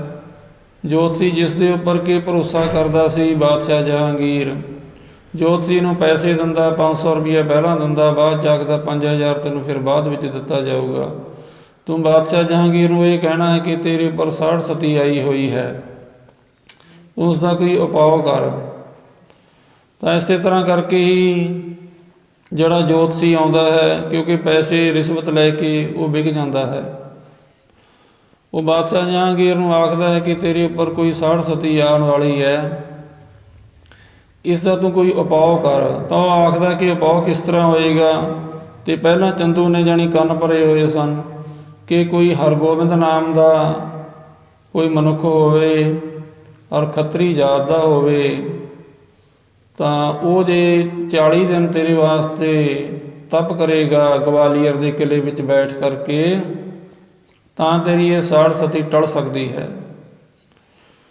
ਤਾਂ ਉਸਨੇ ਆਖਿਆ ਕਿ ਐਸਾ ਕੌਣ ਹੋ ਸਕਦਾ ਹੈ। ਤਾਂ ਉੱਥੇ ਜੋ ਚੰਦੂ ਦੇ ਦੁਸ਼ਟ ਚੰਦੂ ਦੇ ਜੋ ਅਹਿਲਕਾਰ ਉਸਦੀ ਚਾਪਲੂਸੀ ਕਰਨ ਵਾਲੇ ਬੈਠੇ ਸਨ, ਤਾਂ ਉਹਨਾਂ ਨੇ ਆਖ ਦਿੱਤਾ ਕਿ ਉਹ ਤਾਂ ਗੁਰੂ ਹਰਗੋਬਿੰਦ ਸਾਹਿਬ ਜੀ ਮਹਾਰਾਜ ਹਨ, ਜਿਨ੍ਹਾਂ ਉੱਪਰ ਆਪ ਦੀ ਸ਼ਰਧਾ ਵੀ ਰੱਖਦੇ ਹਾਂ ਅਤੇ ਆਪ ਜੀ ਵਾਸਤੇ ਜਪ ਤਪ ਕਰਨਾ ਹੈ ਤਾਂ ਹੀ ਆਪ ਜੀ ਦੀ ਸਾੜ ਸਦੀ ਖਤਮ ਹੋਏਗੀ। ਅਤੇ ਉਹ ਤਾਂ ਪਹਿਲੇ ਗੁਰੂ ਨੇ, ਇਹ ਤਾਂ ਚੰਗਾ ਹੀ ਕੰਮ ਹੈ ਜੇ ਉਹ ਗਵਾਲੀਅਰ ਦੇ ਕਿਲ੍ਹੇ ਵਿੱਚ ਜਾ ਕੇ ਜਪ ਤਪ ਕਰ ਲੈਣਗੇ। ਤਾਂ ਬਾਦਸ਼ਾਹ ਜਹਾਂਗੀਰ ਨੇ ਉਸ ਤੋਂ ਬਾਅਦ ਗੁਰੂ ਹਰਗੋਬਿੰਦ ਸਾਹਿਬ ਮਹਾਰਾਜ ਜੀ ਨੂੰ ਬੇਨਤੀ ਕੀਤੀ ਕਿ ਸੱਚੇ ਪਾਤਸ਼ਾਹ ਮਹਾਰਾਜ ਜੀ, ਆਪ ਜੀ ਕਿਰਪਾ ਕਰੋ, ਆਪ ਜੀ ਮੇਰੀ ਸਰੀਰਕ ਤੰਦਰੁਸਤੀ ਵਾਸਤੇ ਗਵਾਲੀਅਰ ਦੇ ਕਿਲ੍ਹੇ ਵਿੱਚ ਬੈਠ ਕੇ ਮਹਾਰਾਜ ਜੀ ਮੇਰੇ ਵਾਸਤੇ 40 ਦਿਨ ਵਾਸਤੇ ਆਪ ਜੀ ਜਪ ਤਪ ਕਰੋ। ਤਾਂ ਮਹਾਰਾਜ ਜੀ ਨੇ ਆਖਿਆ ਕਿ ਭਾਈ ਤੇਰੇ ਉੱਪਰ ਕੋਈ ਸਾੜ ਸਤੀ ਨਹੀਂ ਆਉਣੀ, ਸਾੜ ਸਤੀ ਜਿਸ ਦੇ ਉੱਪਰ ਆਉਣੀ ਹੈ ਉਹ ਜ਼ਰੂਰ ਹੀ ਆ ਜਾਣੀ ਹੈ, ਉਹ ਚੰਦੂ ਦੇ ਉੱਪਰ ਆਉਣੀ ਹੈ। ਤਾਂ ਮਹਾਰਾਜ ਜੀ ਨੇ ਆਖਿਆ ਕਿ ਅਸੀਂ ਜ਼ਰੂਰ ਜਾਵਾਂਗੇ। ਮਹਾਰਾਜ ਜੀ 5 ਸਿੰਘਾਂ ਨੂੰ ਨਾਲ ਲੈ ਕਰਕੇ ਭਾਈ ਬਿਧੀ ਚੰਦ, ਭਾਈ ਪੈੜਾ, ਭਾਈ ਲੰਗਾ, ਭਾਈ ਪਿਰਾਣਾ, ਭਾਈ ਜੇਠਾ, ਇਹ 5 ਸਿੱਖ ਸਨ ਜਿਨ੍ਹਾਂ ਨੂੰ ਨਾਲ ਲੈ ਕੇ ਗੁਰੂ ਹਰਗੋਬਿੰਦ ਸਾਹਿਬ ਜੀ ਮਹਾਰਾਜ ਗਵਾਲੀਅਰ ਦੇ ਕਿਲ੍ਹੇ ਨੂੰ ਚਾਲਾ ਪਾਉਣ ਬਾਰੇ ਵਿਚਾਰ ਕਰ ਰਹੇ ਹਨ। ਸੋ ਇੱਧਰੋਂ ਜਿਹੜਾ ਵਜ਼ੀਰ ਖਾਨ ਸੀ ਉਸ ਨੂੰ ਪੱਤਰ ਲਿਖ ਕੇ ਦਿੱਤਾ ਕਿ ਤੁਸੀਂ ਜਾਓ, ਗਵਾਲੀਅਰ ਦੇ ਕਿਲ੍ਹੇ ਦਾ ਜੋ ਦਰੋਗਾ ਹੈ ਉਸ ਨੂੰ ਪੱਤਰ ਦੇਵੋ ਕਿ ਇੱਥੇ ਗੁਰੂ ਹਰਗੋਬਿੰਦ ਸਾਹਿਬ ਜੀ ਮਹਾਰਾਜ ਆਉਣਗੇ, ਉਹਨਾਂ ਨੂੰ ਪੂਰੇ ਮਾਣ ਆਦਰ ਸਤਿਕਾਰ ਦੇ ਨਾਲ ਇੱਥੇ ਰੱਖਣਾ ਹੈ, ਉਸ ਦੀ ਹਰ ਪੱਖੋਂ ਤੁਸੀਂ ਸੇਵਾ ਕਰਨੀ ਹੈ। ਸੋ ਜੋ ਦਰੋਗਾ ਸੀ ਉਹ ਪਹਿਲਾਂ ਹੀ ਗੁਰੂ ਘਰ ਦਾ ਸ਼ਰਧਾਲੂ ਸੀ। ਸੋ ਜੋ ਦਰੋਗਾ ਉਸ ਨੂੰ ਚਾਅ ਚੜ੍ਹ ਗਿਆ, ਉਹ ਚਾਹੁੰਦਾ ਸੀ, ਅਰਦਾਸਾਂ ਬੇਨਤੀਆਂ ਕਰਦਾ ਰਹਿੰਦਾ ਸੀ ਕਿ ਸੱਚੇ ਪਾਤਸ਼ਾਹ ਮਹਾਰਾਜ ਜੀ ਮੇਰੀ ਇੱਥੇ ਡਿਊਟੀ ਹੈ ਅਤੇ ਮੈਂ ਇਹਨੂੰ ਛੱਡ ਕੇ ਜਾ ਨਹੀਂ ਸਕਦਾ। 52 ਇੱਥੇ ਰਾਜੇ ਕੈਦ ਹਨ, ਉਹਨਾਂ ਦੀ ਰਾਖੀ ਮੈਨੇ ਰੱਖਣੀ ਹੁੰਦੀ ਹੈ। ਆਪ ਜੀ ਕਿਰਪਾ ਕਰਕੇ ਇਹ ਮੈਨੂੰ ਕਿਸੇ ਨਾ ਕਿਸੇ ਕੋਈ ਵਿਧੀ ਤਰੀਕੇ ਨਾਲ ਮੈਨੂੰ ਕਿਰਪਾ ਕਰਕੇ ਆਪ ਜੀ ਦਰਸ਼ਨ ਦੇਵੋ। ਸੋ ਦੇਖੋ ਇਹ ਤਾਂ ਇੱਕ ਕਾਰਨ ਬਣਨਾ ਹੁੰਦਾ ਹੈ। ਕਾਰਨ ਭਾਵੇਂ ਇਹ ਜਿਹੜਾ ਛੜਯੰਤਰ ਰਚ ਰਿਹਾ ਹੈ ਚੰਦੂ ਉਸ ਤਰੀਕੇ ਨਾਲ ਜਾਣੀ ਕਾਰਨ ਬਣਿਆ, ਪਰ ਉੱਧਰੋਂ ਸਿੱਖ ਦੇਖੋ ਅਰਦਾਸਾਂ ਬੇਨਤੀਆਂ ਵੀ ਕਰਦਾ ਕਿ ਸੱਚੇ ਪਾਤਸ਼ਾਹ ਆਪ ਜੀ ਕਿਰਪਾ ਕਰਕੇ ਮੈਨੂੰ ਦਰਸ਼ਨ ਦੇਵੋ, ਮੈਂ ਇੱਥੋਂ ਕਿਲ੍ਹੇ ਨੂੰ ਛੱਡ ਕੇ ਕਿਤੇ ਦੂਰ ਨਹੀਂ ਜਾ ਸਕਦਾ। ਸੋ ਉਹ ਤਾਂ ਪਹਿਲਾਂ ਹੀ ਬੇਨਤੀਆਂ ਕਰਦਾ ਸੀ। ਹਰਦਾਸ ਉਸ ਦਰੋਗੇ ਦਾ ਨਾਮ ਸੀ। ਸੋ ਹਰਦਾਸ ਦਰੋਗਾ ਨਮਸਕਾਰ ਕਰਦਾ ਹੈ ਵਾਰ-ਵਾਰ ਕਿ ਮਹਾਰਾਜ ਜੀ ਕਿਰਪਾ ਕਰਕੇ ਮੇਰੇ ਪਾਸ ਆਉਣਗੇ, ਮੈਂ ਉਹਨਾਂ ਨੂੰ ਪੂਰੇ ਸਤਿਕਾਰ ਨਾਲ ਰੱਖਾਂਗਾ। ਸੋ ਇੱਧਰੋਂ ਗੁਰੂ ਹਰਗੋਬਿੰਦ ਸਾਹਿਬ ਜੀ ਮਹਾਰਾਜ ਚਾਲੇ ਪਾ ਦਿੰਦੇ ਨੇ, ਜਿਹੜੀ ਬਾਕੀ ਦੀ ਫੌਜ ਆ ਉਹ ਦਿੱਲੀ ਵਿਖੇ ਹੀ ਰਹਿੰਦੀ ਹੈ। ਮਹਾਰਾਜ ਜੀ 5 ਸਿੰਘਾਂ ਨੂੰ ਨਾਲ ਲੈ ਕਰਕੇ ਅਤੇ ਇੱਥੇ ਗਵਾਲੀਅਰ ਦੇ ਕਿਲ੍ਹੇ ਵਿੱਚ ਪਹੁੰਚਦੇ ਨੇ। ਕਿਲ੍ਹੇ ਵਿੱਚ ਪਹੁੰਚ ਕਰਕੇ ਮਹਾਰਾਜ ਨੂੰ ਬਹੁਤ ਸਤਿਕਾਰ ਦੇ ਨਾਲ ਜਿਹੜਾ ਹਰਦਾਸ ਦਰੋਗਾ ਸੀ ਉਹ ਰੱਖਦਾ ਹੈ। ਮਹਾਰਾਜ ਜੀ ਵਾਸਤੇ ਇੱਕ ਪਲੰਘ ਸਜਾ ਦਿੱਤਾ, ਉਸ ਉੱਪਰ ਮਹਾਰਾਜ ਦੀ ਸੇਜਾ ਲਵਾ ਦਿੱਤੀ। ਤਾਂ ਬਾਦਸ਼ਾਹ ਜਹਾਂਗੀਰ ਦੀ ਪ੍ਰੇਰਨਾ ਨਾਲ ਆਖਿਆ ਸੀ ਕਿ ਇੱਥੋਂ ਜਿਹੜਾ ਸ਼ਾਹੀ ਖਜ਼ਾਨਾ ਹੈ ਇਸ ਵਿੱਚੋਂ ਰਸਦਾਂ ਬਸਤਾਂ ਖੁੱਲ੍ਹੀਆਂ ਡੁੱਲੀਆਂ ਇੱਥੇ ਦਿੱਤੀਆਂ ਜਾਣ, ਤਾਂ ਕਰਕੇ ਕਿਸੇ ਪ੍ਰਕਾਰ ਦੀ ਕੋਈ ਦਿੱਕਤ ਨਾ ਆਵੇ। ਸੋ ਜਦੋਂ ਉੱਥੇ ਰਸਦਾਂ ਬਸਤਾਂ ਗਈਆਂ ਤਾਂ ਰਾਜਿਆਂ ਨੂੰ ਵੀ ਪਤਾ ਲੱਗਿਆ ਕਿ ਗੁਰੂ ਹਰਗੋਬਿੰਦ ਸਾਹਿਬ ਜੀ ਮਹਾਰਾਜ ਆਏ ਨੇ ਇੱਥੇ ਗਵਾਲੀਅਰ ਦੇ ਕਿਲ੍ਹੇ ਵਿੱਚ। ਉਹਨਾਂ ਨੂੰ ਹੱਥਾਂ ਵਿੱਚ ਔਰ ਪੈਰਾਂ ਵਿੱਚ ਉਹਨਾਂ ਨੂੰ ਹੱਥਕੜੀਆਂ ਬੇੜੀਆਂ ਲੱਗੀਆਂ ਹੋਈਆਂ ਹਨ। ਉਹ ਹੌਲੀ ਹੌਲੀ ਤੁਰਦੇ ਹੋਏ ਆਉਂਦੇ ਨੇ, ਗੁਰੂ ਹਰਗੋਬਿੰਦ ਸਾਹਿਬ ਮਹਾਰਾਜ ਜੀ ਦੇ ਉਹ ਦਰਸ਼ਨ ਕਰਦੇ ਨੇ।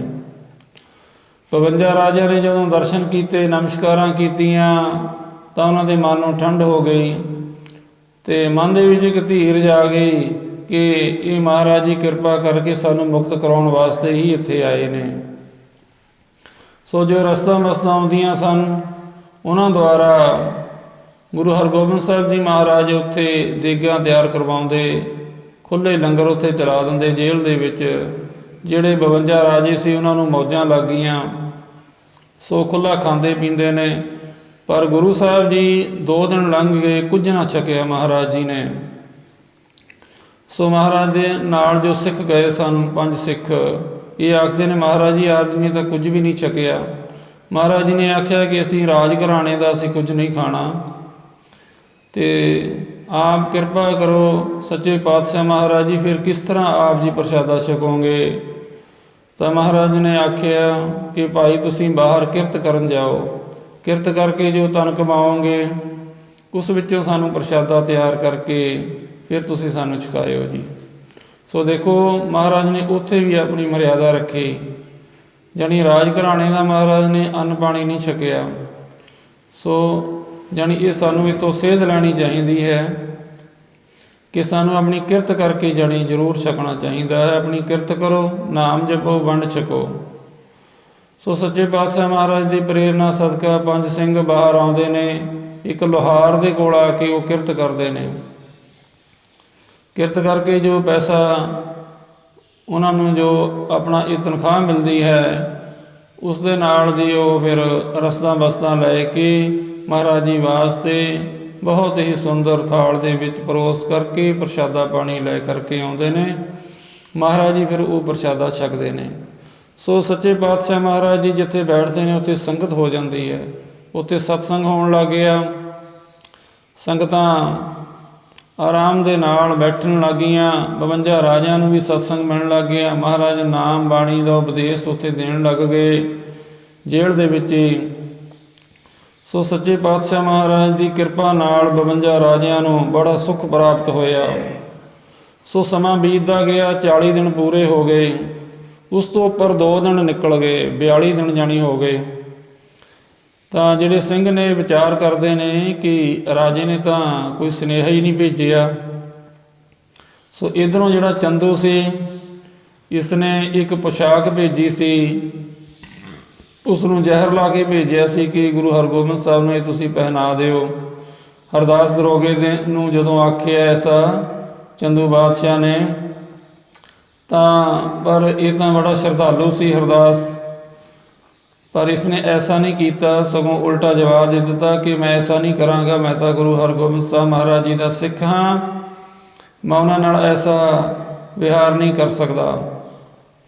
ਸੋ ਜਾਣੀ ਉਸਨੇ ਜਵਾਬ ਦੇ ਦਿੱਤਾ। ਐਸੀ ਸਾਰੀ ਵਾਰਤਾ ਜੋ ਪੱਤਰ ਲਿਖ ਕੇ ਭੇਜਿਆ ਸੀ ਹਰਦਾਸ ਦਰੋਗੇ ਨੇ ਗੁਰੂ ਹਰਗੋਬਿੰਦ ਸਾਹਿਬ ਮਹਾਰਾਜ ਜੀ ਨੂੰ ਦਿਖਾਇਆ ਹੈ ਕਿ ਆਹ ਦੇਖੋ ਜੀ, ਆਪ ਜੀ ਦੇ ਖਿਲਾਫ ਚੰਦੂ ਸਾਜ਼ਿਸ਼ਾਂ ਘੜ ਰਿਹਾ ਹੈ ਔਰ ਉਸ ਦੀ ਇਹ ਸਕੀਮ ਹੈ, ਉਸ ਦੀ ਇਹ ਸਾਜ਼ਿਸ਼ ਹੈ ਕਿ ਆਪ ਜੀ ਹੁਣ ਜੇਲ੍ਹ ਵਿੱਚ ਹੀ ਰਹੋਗੇ ਅਤੇ ਇੱਥੇ ਉਹ ਆਪ ਜੀ ਨੂੰ ਮਰਵਾਉਣ ਦੇ ਉਪਰਾਲੇ ਕਰ ਰਿਹਾ ਹੈ। ਮਹਾਰਾਜ ਨੇ ਆਖਿਆ ਸਾਡਾ ਵਾਲ ਵੀ ਵਿੰਗਾ ਨਹੀਂ ਕੋਈ ਕਰ ਸਕਦਾ, ਗੁਰੂ ਨਾਨਕ ਸਾਹਿਬ ਮਹਾਰਾਜ ਸਾਡੇ ਅੰਗ ਸੰਗ ਹਨ। ਸੋ ਸੱਚੇ ਪਾਤਸ਼ਾਹ ਮਹਾਰਾਜ ਜੀ ਉੱਥੇ ਫਿਰ ਵੀ ਬੜੇ ਆਨੰਦ ਦੇ ਨਾਲ ਰਹਿ ਰਹੇ ਨੇ। ਸੋ ਜਿਹੜੇ ਸਿੰਘ ਨੇ ਇਹਨਾਂ ਨੂੰ ਫਿਕਰ ਹੋ ਗਿਆ ਕਿ 42 ਦਿਨ ਹੋ ਗਏ ਨੇ ਅਤੇ ਇਹ ਤਾਂ ਕੋਈ ਛੱਡ ਨਹੀਂ ਰਹੇ। ਉਹ ਵਿਚਾਰਾਂ ਕਰਦੇ ਨੇ। ਇੱਧਰ ਨੂੰ ਮਾਤਾ ਗੰਗਾ ਜੀ ਦੀ ਪ੍ਰੇਰਨਾ ਸਦਕਾ ਬਾਬਾ ਬੁੱਢਾ ਜੀ ਗਵਾਲੀਅਰ ਦੇ ਕਿਲ੍ਹੇ ਕੋਲ ਪਹੁੰਚ ਜਾਂਦੇ ਨੇ। ਉਹ 5 ਸਿੰਘਾਂ ਨੂੰ ਜਦੋਂ ਮਿਲਦੇ ਨੇ ਤਾਂ ਬਾਬਾ ਬੁੱਢਾ ਜੀ ਨੂੰ ਉਹ ਸਿੰਘ ਜਾਣੀ ਨਮਸਕਾਰ ਕਰਦੇ ਨੇ। ਬਾਬਾ ਬੁੱਢਾ ਜੀ ਨੂੰ ਉਹ ਆਖਦੇ ਨੇ ਕਿ ਬਾਬਾ ਜੀ ਸਾਡੀ ਆਪ ਜੀ ਕੋ ਦੁਬਿਧਾ ਦੂਰ ਕਰੋ। ਕਹਿੰਦੇ ਦੱਸੋ ਜੀ। ਕਹਿੰਦੇ ਮਹਾਰਾਜ ਜੀ ਨੂੰ 40 ਦਿਨ ਤੋਂ ਉੱਪਰ ਹੋ ਗਏ ਨੇ, 42 ਦਿਨ ਹੋ ਗਏ ਨੇ ਹੁਣ, ਪਰ ਬਾਦਸ਼ਾਹ ਜਹਾਂਗੀਰ ਨੇ ਕੋਈ ਉਪਰਾਲਾ ਨਹੀਂ ਕੀਤਾ ਮਹਾਰਾਜ ਜੀ ਨੂੰ ਬਾਹਰ ਕੱਢਣ ਦਾ। ਲੱਗਦਾ ਬਾਦਸ਼ਾਹ ਜਹਾਂਗੀਰ ਭੁੱਲ ਗਿਆ ਹੈ। ਸੋ ਉਸ ਤੋਂ ਬਾਅਦ ਜੀ ਬਾਬਾ ਬੁੱਢਾ ਜੀ ਨੂੰ ਆਖਿਆ ਉਹਨਾਂ 5 ਸਿੰਘਾਂ ਨੇ ਕਿ ਇਹ ਤਾਂ ਕੋਈ ਹੁਣ ਜਾਂ ਤਾਂ ਕੋਈ ਕਰਾਮਾਤ ਦਿਖਾਉਣੀ ਪਏਗੀ, ਕੁਝ ਕਰਨਾ ਪਏਗਾ ਕਿ ਬਾਬਾ ਬੁੱਢਾ ਜੀ ਆਪ ਜੀ ਸਾਨੂੰ ਆਗਿਆ ਦਿਓ। ਗੁਰੂ ਸਾਹਿਬ ਨੇ ਸਾਨੂੰ ਆਗਿਆ ਨਹੀਂ ਦੇਣੀ ਕਰਾਮਾਤ ਦਿਖਾਉਣ ਦੀ। ਬਾਬਾ ਬੁੱਢਾ ਜੀ ਨੇ ਆਖਿਆ ਕਿ ਤੁਸੀਂ ਜਿਵੇਂ ਵੀ ਕਰੋ ਅਤੇ ਗੁਰੂ ਹਰਗੋਬਿੰਦ ਸਾਹਿਬ ਮਹਾਰਾਜ ਜੀ ਨੂੰ ਆਪਾਂ ਨੇ ਹੁਣ ਗਵਾਲੀਅਰ ਦੇ ਕਿਲ੍ਹੇ ਵਿੱਚੋਂ ਬਾਹਰ ਲੈ ਕਰਕੇ ਆਉਣਾ ਹੈ। ਤੋ ਬਾਬਾ ਬੁੱਢਾ ਜੀ ਨੂੰ ਆਖਦੇ ਨੇ ਕਿ ਸਾਨੂੰ ਡਰ ਲੱਗਦਾ ਹੈ ਗੁਰੂ ਹਰਗੋਬਿੰਦ ਸਾਹਿਬ ਮਹਾਰਾਜ ਜੀ ਤੋਂ। ਤਾਂ ਬਾਬਾ ਬੁੱਢਾ ਜੀ ਨੇ ਆਖਿਆ ਕਿ ਮਾਤਾ ਗੰਗਾ ਜੀ ਨੇ ਸਾਨੂੰ ਕਹਿ ਕੇ ਭੇਜਿਆ ਹੈ ਕਿ ਜਿਵੇਂ ਕਿਵੇਂ ਵੀ ਹੋਵੇ ਅਤੇ ਗੁਰੂ ਹਰਗੋਬਿੰਦ ਸਾਹਿਬ ਮਹਾਰਾਜ ਨੂੰ ਛੇਤੀ ਤੋਂ ਛੇਤੀ ਸ਼੍ਰੀ ਹਰਿਮੰਦਰ ਸਾਹਿਬ ਦੀ ਧਰਤੀ ਦੇ ਉੱਪਰ ਲੈ ਕਰਕੇ ਆਓ। ਸੋ ਬਾਬਾ ਬੁੱਢਾ ਜੀ ਨੇ ਆਖਿਆ ਕਿ ਅਸੀਂ ਮਾਤਾ ਗੰਗਾ ਜੀ ਦਾ ਨਾਮ ਲੈ ਦੇਵਾਂਗੇ ਕਿ ਸਾਨੂੰ ਮਾਤਾ ਗੰਗਾ ਜੀ ਨੇ ਐਸਾ ਹੁਕਮ ਕਰਕੇ ਭੇਜਿਆ ਹੈ। ਸੋ ਫਿਰ ਜਿਹੜੇ ਸਿੰਘ ਸਨ 2 ਜਾਣੇ ਘੋੜਾ ਦੌੜਾ ਕੇ ਉਹ ਦਿੱਲੀ ਦੀ ਧਰਤੀ ਦੇ ਉੱਪਰ ਆ ਜਾਂਦੇ ਨੇ, ਭਾਈ ਜੇਠਾ ਅਤੇ ਭਾਈ ਪੁਰਾਣਾ। ਸੋ ਉਹਨਾਂ ਨੇ ਜਦੋਂ ਬਾਦਸ਼ਾਹ ਰਾਤ ਨੂੰ ਆਰਾਮ ਕਰਦਾ ਹੈ ਜਾਣੀ ਸੋ ਜਾਂਦਾ ਹੈ ਤਾਂ ਉਹ ਸੂਖਸ਼ਮ ਰੂਪ ਦੇ ਵਿੱਚ ਸ਼ੇਰਾਂ ਦਾ ਰੂਪ ਧਾਰਨ ਕਰਦੇ ਨੇ, ਰਾਜੇ ਦੀ ਛਾਤੀ ਦੇ ਉੱਪਰ ਨੌਂਦਰਾ ਮਾਰਦੇ ਨੇ, ਪੈਰ ਧਰਦੇ ਨੇ ਰਾਜੇ ਦੀ ਛਾਤੀ ਦੇ ਉੱਪਰ। ਤਾਂ ਰਾਜਾ ਤੜਪ ਕੇ ਡਰ ਜਾਂਦਾ, ਦੇਖਦਾ ਕਿ ਸ਼ੇਰ ਇੱਥੇ ਕਿੱਥੋਂ ਆ ਗਏ। ਉਹਨੂੰ ਜਾਣੀ ਡਰਾਉਂਦੇ ਨੇ। ਫਿਰ ਉਹ ਗੁਰੂ ਹਰਗੋਬਿੰਦ ਸਾਹਿਬ ਮਹਾਰਾਜ ਨੂੰ ਯਾਦ ਕਰਦਾ ਹੈ। ਤਾਂ ਉਸ ਤੋਂ ਬਾਅਦ ਜੀ ਤਾਂ ਸ਼ੇਰ ਜਾਣੀ ਦੂਰ ਚਲੇ ਜਾਂਦੇ ਨੇ। ਸੋ ਇਸ ਤਰ੍ਹਾਂ ਹੋਇਆ, ਰਾਜਾ ਬੜਾ ਭੈਭੀਤ ਹੋਇਆ ਕਿ ਮੇਰੇ ਨਾਲ ਇਹ ਕੀ ਹੋ ਰਿਹਾ ਹੈ। ਉਸਨੇ ਆਪਣੇ ਜਾਣੀ ਸਲਾਹ ਮਸ਼ਵਰਾ ਕੀਤਾ ਆਪਣੇ ਅਹਿਲਕਾਰਾਂ ਦੇ ਨਾਲ। ਤਾਂ ਉਹਨਾਂ ਨੇ ਫਿਰ ਇੱਕ ਲੋਹੇ ਦਾ ਪਿੰਜਰਾ ਬਣਾ ਦਿੱਤਾ ਕਿ ਪਿੰਜਰਾ ਬਣਾ ਦਿੰਦੇ ਹਾਂ, ਫਿਰ ਸ਼ੇਰ ਨਹੀਂ ਆਉਣਗੇ। ਪਰ ਉਹ ਇੱਕ ਕਰਾਮਾਤੀ ਸ਼ੇਰ ਨੇ, ਉਹ ਤਾਂ ਭਾਈ ਪੁਰਾਣਾ ਅਤੇ ਭਾਈ ਜੇਠਾ ਜੀ ਨੇ। ਸੋ ਉਹਨਾਂ ਨੇ ਜਾਣੀ ਸ਼ੇਰ ਦਾ ਸੂਖਮ ਰੂਪ ਧਾਰਨ ਕੀਤਾ ਹੋਇਆ ਸੀ। ਸੋ ਉਸ ਤੋਂ ਬਾਅਦ ਜੀ ਜਦੋਂ ਪਿੰਜਰਾ ਵੀ ਬਣਾ ਲਿਆ, ਸ਼ੇਰ ਫਿਰ ਵੀ ਆ ਗਏ, ਕਿਉਂਕਿ ਉਹ ਸੂਖਸ਼ਮ ਰੂਪ ਦੇ ਵਿੱਚ ਆ ਰਹੇ ਨੇ। ਸੂਖਸ਼ਮ ਰੂਪ ਵਿੱਚ ਕਿਤੇ ਵੀ ਕੋਈ ਵੀ ਬੰਦਾ ਪ੍ਰਵੇਸ਼ ਕਰ ਸਕਦਾ ਹੈ। ਉਹ ਜਦੋਂ ਮਰਜ਼ੀ ਜੀ ਚਾਹੇ ਉਹ ਪਵਨ ਰੂਪ ਹੋ ਜਾਵੇ, ਅਦ੍ਰਿਸ਼ਟ ਰੂਪ ਹੋ ਜਾਵੇ, ਜਾਣੀ ਜਿਹੜਾ ਪੰਜਾਂ ਤੱਤਾਂ ਦਾ ਸਾਡਾ ਸਰੀਰ ਹੈ ਇਸ ਤੋਂ ਉੱਪਰ ਹੁੰਦਾ ਹੈ ਉਹਨਾਂ ਦਾ ਸਰੀਰ। ਕਿਤੇ ਵੀ ਜਾ ਕੇ ਆਪਣਾ ਸਰੀਰ ਦੁਬਾਰੇ ਬਣਾ ਵੀ ਲੈਂਦੇ ਨੇ। ਸੋ ਜਾਣੀ ਉਹ ਪਿੰਜਰੇ ਦੇ ਵਿੱਚ ਫਿਰ ਦੁਬਾਰਾ ਦੋਨੋਂ ਸ਼ੇਰ ਆ ਗਏ। ਉਹ ਫਿਰ ਰਾਜੇ ਨੂੰ ਡਰਾਉਂਦੇ ਨੇ, ਔਰ ਨਾਲੇ ਉਹਨਾਂ ਨੇ ਆਖ ਦਿੱਤਾ ਕਿ ਤੁਸੀਂ ਗੁਰੂ ਹਰਗੋਬਿੰਦ ਸਾਹਿਬ ਮਹਾਰਾਜ ਨੂੰ ਯਾਦ ਨਹੀਂ ਕਰਦੇ ਕਿ ਉਹਨਾਂ ਨੂੰ ਤਾਂ 40 ਜਣ ਤੋਂ ਉੱਪਰ ਹੋ ਗਏ ਨੇ ਉੱਥੇ ਗਵਾਲੀਅਰ ਦੇ ਕਿਲ੍ਹੇ ਦੇ ਵਿੱਚ। ਸੋ ਰਾਜਾ ਭੈਭੀਤ ਹੁੰਦਾ ਹੈ, ਡਰਦਾ ਹੈ। ਫਿਰ ਇਹ ਜਿਹੜਾ ਵਜ਼ੀਰ ਖਾਨ ਸੀ, ਕਿੰਚ ਬੇਗ, ਹੋਰ ਇਹਨਾਂ ਦੇ ਅਹਿਲਕਾਰ ਨੇ, ਉਹਨਾਂ ਨਾਲ ਸਲਾਹ ਮਸ਼ਵਰਾ ਕਰਦਾ ਹੈ।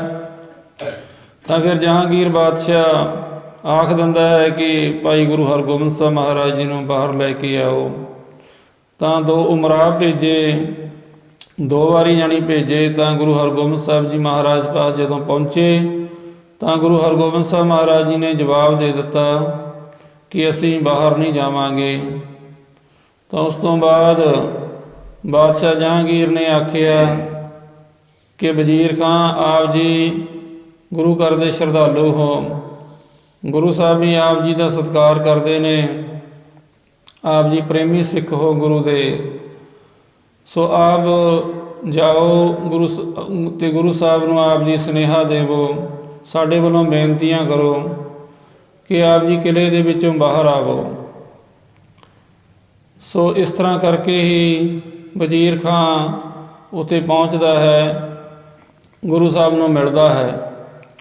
ਗੁਰੂ ਸਾਹਿਬ ਨੂੰ ਆਖਿਆ ਕਿ ਪਹਿਲਾਂ ਵੀ ਅਸੀਂ 2 ਉਮਰਾ ਭੇਜੇ ਸਨ, ਆਪ ਜੀ ਬਾਹਰ ਨਹੀਂ ਆਏ। ਆਪ ਜੀ ਹੁਣ ਕਿਰਪਾ ਕਰਕੇ ਸੰਗਤਾਂ ਨੂੰ ਬਾਹਰ ਆ ਕੇ ਦਰਸ਼ਨ ਦੇਵੋ। ਸੰਗਤਾਂ ਆਪ ਜੀ ਦੇ ਕਿਲ੍ਹੇ ਦੇ ਆਲੇ ਦੁਆਲੇ ਬਹੁਤ ਇਕੱਠੀਆਂ ਹੋ ਚੁੱਕੀਆਂ ਹਨ। ਆਪ ਜੀ ਦਿੱਲੀ ਜਾ ਕੇ ਬਾਦਸ਼ਾਹ ਨੂੰ ਦਰਸ਼ਨ ਦੇਵੋ। ਮਹਾਰਾਜ ਨੇ ਆਖਿਆ ਕਿ ਹੁਣ ਇਹ ਬਹੁਤ ਗੱਲ ਕਠਿਨ ਹੋ ਗਈ ਹੈ, ਅਸੀਂ ਬਾਹਰ ਨਹੀਂ ਆ ਸਕਦੇ।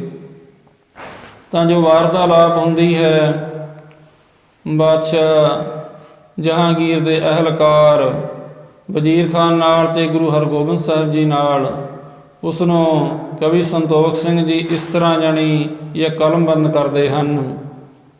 ਸ਼੍ਰੀ ਹਰਗੋਬਿੰਦ ਸੁਨਤ ਬਖਾਨਾ,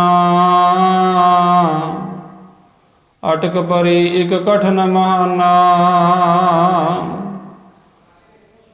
ਤਾਂ ਮਹਾਰਾਜ ਜੀ ਆਖਦੇ ਨੇ ਕਿ ਇੱਕ ਅਟਕ ਪੈ ਗਈ, ਇੱਕ ਰੁਕਾਵਟ ਆ ਗਈ, ਬੜੀ ਕਠਿਨ ਆ ਗਈ, ਬੜੀ ਕਠਿਨਾਈ ਆ ਗਈ, ਅਸੀਂ ਹੁਣ ਬਾਹਰ ਨਹੀਂ ਆ ਸਕਦੇ ਕਿਲ੍ਹੇ ਦੇ ਵਿੱਚੋਂ। ਤਾਂ ਉਹ ਪੁੱਛਦਾ ਹੈ ਵਜ਼ੀਰ ਖਾਂ ਮਹਾਰਾਜ ਜੀ ਕਿਹੜੀ ਅਟਕ ਆ ਗਈ?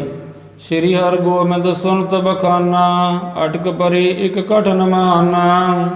ਜਬ ਹਮ ਪ੍ਰਵੇਸ਼ੇ ਦੁਰਗ ਮਝਾਰੀ, ਭਇਓ ਕੈਦੀਆਂ ਕੋ ਸੁਖ ਭਾਰੀ। ਜਦ ਅਸੀਂ ਇਸ ਕਿਲ੍ਹੇ ਵਿੱਚ ਆਏ ਹਾਂ ਤਾਂ ਕੈਦੀਆਂ ਨੂੰ ਨਾ ਸੁੱਖ ਮਿਲਣ ਲੱਗ ਗਿਆ। ਇਹ ਜਿਹੜੇ ਸਾਰੇ ਕੈਦੀ ਸਨ, ਖਾਨ ਪਾਨ ਤੇ ਪਏ ਸੁਖਾਰੇ, ਛੁਟਨ ਭਰੋਸਾ ਮਨ ਮੈਂ ਧਾਰੇ। ਇਹ ਖਾਣ ਪੀਣ ਤੋਂ ਸੁਖਾਲੇ ਹੋ ਗਏ। ਇਹਨਾਂ ਦੇ ਮਨ ਦੇ ਵਿੱਚ ਇਹ ਭਰੋਸਾ ਜਾਗ ਪਿਆ ਕਿ ਅਸੀਂ ਹੁਣ ਇਸ ਕੈਦ ਵਿੱਚੋਂ ਅਸੀਂ ਛੁੱਟ ਜਾਵਾਂਗੇ। ਇਹਨਾਂ ਦੇ ਮਨ ਦੇ ਵਿੱਚ ਭਰੋਸਾ ਆ ਗਿਆ। ਖਾਨ ਪਾਨ ਤੇ ਪਏ ਸੁਖਾਰੇ, ਛੁਟਨ ਭਰੋਸਾ ਮਨ ਮੈਂ ਧਾਰੇ। ਸੋ ਇਸ ਤਰ੍ਹਾਂ ਕਰਕੇ ਜਾਣੀ ਇਹਨਾਂ ਨੂੰ ਇੱਥੇ ਆਰਾਮ ਮਿਲਣ ਲੱਗ ਗਿਆ। ਅਬ ਸੁਨ ਲੀਨੋ ਸ਼ਾਹ ਹਕਾਰੇ,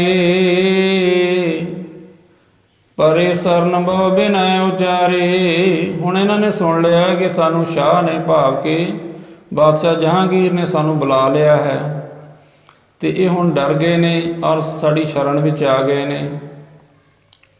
ਤਾਂ ਉਹਨਾਂ ਨੇ ਦੇਖਿਆ ਕਿ ਹਾਂ ਬਾਕੀ ਤਾਂ ਸ਼ਰਨ ਵਿੱਚ ਆਏ ਨੇ, ਕਿ ਮਹਾਰਾਜ ਜੀ ਦੇ ਚਰਨੀ ਬੈਠੇ ਨੇ, ਮਹਾਰਾਜ ਜੀ ਆਪ ਜੀ ਕਿਰਪਾ ਕਰਕੇ ਸਾਨੂੰ ਵੀ ਆਪ ਜੀ ਮੁਕਤ ਕਰਵਾ ਦੇਵੋ। ਸੋ ਇਹ ਸਾਰਾ ਜਿਹੜਾ ਹੈ ਬਿਰਤਾਂਤ ਇਹ ਜਿਹੜਾ ਵਜ਼ੀਰ ਖਾਂ ਸੀ ਉਹ ਦੇਖ ਰਿਹਾ ਹੈ। ਰਾਵਰ ਬਿਨਾ ਨਾ ਹਮ ਗਤ ਕਾਈ, ਕਹਿ ਮਾਰੋਂ ਕਹਿ ਦਿਓ ਜਵਾਈ।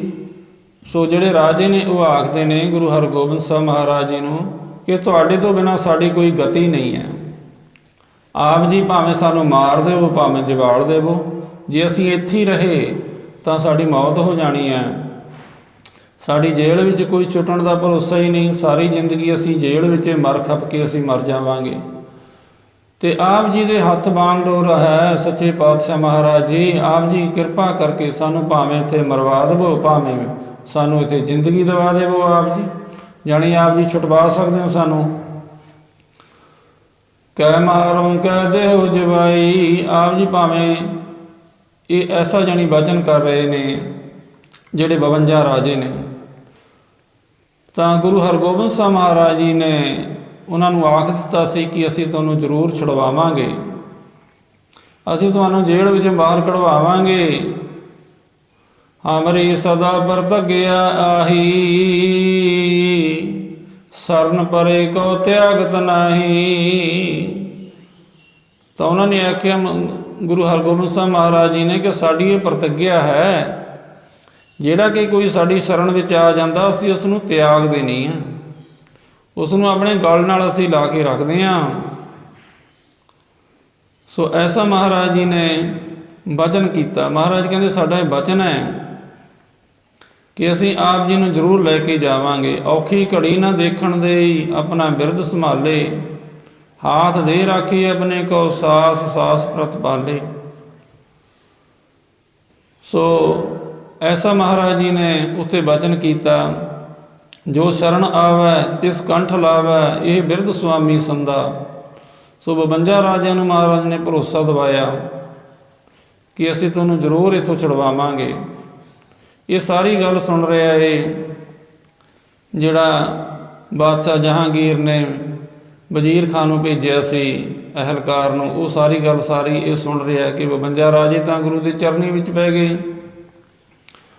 ਸੋ ਇਹਨਾਂ ਨੂੰ ਇਹ ਭਰੋਸਾ ਹੋ ਗਿਆ ਗੁਰੂ ਹਰਗੋਬਿੰਦ ਸਾਹਿਬ ਜੀ ਮਹਾਰਾਜ ਸਾਨੂੰ ਜ਼ਰੂਰ ਛੁਡਵਾ ਲੈਣਗੇ। ਸੋ ਇਸ ਤਰ੍ਹਾਂ ਕਰਕੇ ਗੁਰੂ ਹਰਗੋਬਿੰਦ ਸਾਹਿਬ ਮਹਾਰਾਜ ਨੇ ਬਚਨ ਕੀਤਾ, ਜੋ ਨਰ ਆਰਤ ਕੈ ਇੱਕ ਬੇਰਾ, ਸ਼੍ਰੀ ਹਰਗੋਬਿੰਦ ਮੈਂ ਅਬ ਤੇਰਾ। ਕਿਆ ਗਿਣਤੀ ਹੈ ਇਹਾਂ ਬਚਾਵਨ, ਨਿਕਟ ਨ ਦੇਉ ਦੂਤ ਜਮ ਆਵਨ। ਜਿਹੜਾ ਕੋਈ ਸਿੱਖ ਇੱਕ ਵਾਰੀ ਕਹਿ ਦੇਵੇ, ਜੋ ਨਰ ਆਰਤ ਕਹਿ ਇੱਕ ਬੇਰਾ, ਇੱਕ ਵਾਰੀ ਕਹਿ ਦੇਵੇ ਕਿ ਸ਼੍ਰੀ ਹਰਗੋਬਿੰਦ ਮੈਂ ਅਬ ਤੇਰਾ, ਕਿ ਗੁਰੂ ਹਰਗੋਬਿੰਦ ਸਾਹਿਬ ਜੀ ਮਹਾਰਾਜ ਮੈਂ ਹੁਣ ਤੇਰਾ ਹਾਂ, ਮੈਨੂੰ ਤੇਰੇ ਤੋਂ ਬਿਨਾਂ ਹੁਣ ਕੋਈ ਆਸਰਾ ਨਹੀਂ ਹੈ। ਸੋ ਇੱਥੇ ਬਚਾਉਣ ਵਾਲੀ ਤਾਂ ਕੋਈ ਵੱਡੀ ਗੱਲ ਨਹੀਂ। ਮਹਾਰਾਜ ਜੀ ਆਖਦੇ ਨੇ ਉਸ ਦੇ ਪਾਸ ਤਾਂ ਮੈਂ ਜਮਦੂਤ ਵੀ ਨਹੀਂ ਆਉਣ ਦੇਵਾਂਗਾ, ਧਰਮਰਾਜ ਦੇ ਜਿਹੜੇ ਦੂਤ ਨੇ ਉਹ ਵੀ ਨਹੀਂ ਇੱਥੇ ਆਉਣ ਦੇਵਾਂਗਾ। ਆਹ ਤਾਂ ਬਚਾਉਣ ਦੀ ਕੋਈ ਬਹੁਤੀ ਵੱਡੀ ਗੱਲ ਨਹੀਂ ਹੈ। ਕਿਆ ਗਿਣਤੀ ਹੈ ਇਹਾਂ ਬਚਾਵਨ, ਨਿਕਟ ਨਾ ਦੇਉ ਦੂਤ ਜਮ ਆਵਨ। ਮੈਂ ਦੂਤ ਵੀ ਇਹਨਾਂ ਦੇ ਕੋਲ ਨਹੀਂ ਆਉਣ ਦੇਣਾ। ਸੋ ਇੱਥੇ ਬਚਾਉਣ ਦੀ ਤਾਂ ਕੋਈ ਬਹੁਤੀ ਵੱਡੀ ਗੱਲ ਨਹੀਂ ਹੈ। ਸੋ ਐਸੀ ਗੱਲ ਸ੍ਰੀ ਗੁਰੂ ਹਰਗੋਬਿੰਦ ਸਾਹਿਬ ਮਹਾਰਾਜ ਜੀ ਨੇ ਐਸਾ ਬਚਨ ਕੀਤਾ। ਸੋ ਸਾਨੂੰ ਵੀ ਐਸਾ ਬਚਨ ਯਾਦ ਰੱਖਣਾ ਚਾਹੀਦਾ ਹੈ। ਜਿਸ ਤਰ੍ਹਾਂ ਉਹਨਾਂ ਨੇ ਆਖ ਦਿੱਤਾ ਗੁਰੂ ਹਰਗੋਬਿੰਦ ਸਾਹਿਬ ਜੀ ਮਹਾਰਾਜ, ਆਪ ਜੀ ਤੋਂ ਬਿਨਾਂ ਹੁਣ ਸਾਡਾ ਕੋਈ ਵੀ ਨਹੀਂ, ਅਸੀਂ ਆਪ ਜੀ ਦੇ ਸਿੱਖ ਹਾਂ। ਜੋ ਨਰ ਆਰਤ ਕਹਿ ਇੱਕ ਬੇਰਾ, ਸ਼੍ਰੀ ਹਰਗੋਬਿੰਦ ਮੈਂ ਅਬ ਤੇਰਾ, ਅਸੀਂ ਤੇਰੇ ਹਾਂ। ਮਹਾਰਾਜ ਨੇ ਆਖਿਆ ਕਿ ਜਿਹੜਾ ਕੋਈ ਸਿੱਖ ਇਸ ਤਰ੍ਹਾਂ ਆਖੇਗਾ ਕਿ ਮੈਂ ਤੇਰਾ ਹਾਂ, ਅਸੀਂ ਉਸ ਨੂੰ ਇੱਥੋਂ ਵੀ ਬਚਾਵਾਂਗੇ, ਲੋਕ ਪਰਲੋਕ ਦੇ ਅਸੀਂ ਉਸ ਦੇ ਸਹਾਈ ਹੋਵਾਂਗੇ। ਉਸ ਦੇ ਪਾਸ ਕੋਈ ਜਮਦੂਤ ਨਹੀਂ ਆਉਣਗੇ, ਉਸ ਨੂੰ ਅਸੀਂ ਸੱਚਖੰਡ ਵਿਖੇ ਲੈ ਜਾਵਾਂਗੇ।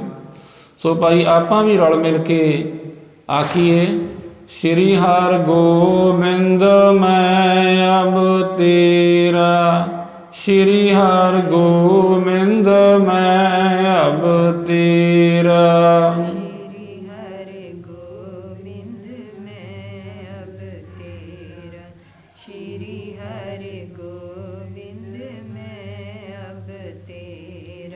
ਸ਼੍ਰੀ ਹਰਗੋਬਿੰਦ ਮੈਂ ਅਬ ਤੇਰਾ, ਸ਼੍ਰੀ ਹਰਗੋਬਿੰਦ ਮੈਂ ਅਬ ਤੇਰਾ। ਸ਼੍ਰੀ ਹਰਗੋਬਿੰਦ ਮੈਂ ਅਬ ਤੇਰਾ, ਸ਼੍ਰੀ ਹਰਿ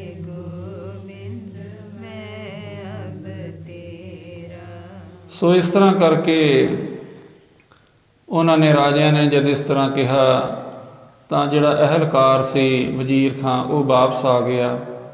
ਬਾਦਸ਼ਾਹ ਜਹਾਂਗੀਰ ਨੂੰ ਆਖਦਾ ਹੈ ਕਿ ਗੁਰੂ ਹਰਗੋਬਿੰਦ ਸਾਹਿਬ ਜੀ ਮਹਾਰਾਜ ਉੱਥੋਂ ਆ ਨਹੀਂ ਰਹੇ। ਉਹਨਾਂ ਨੇ ਇਹ ਬਚਨ ਆਖਿਆ ਹੈ ਕਿ ਅਸੀਂ ਇੱਥੋਂ ਰਾਜਿਆਂ ਨੂੰ ਛੱਡ ਕੇ ਅਸੀਂ ਆ ਨਹੀਂ ਸਕਦੇ,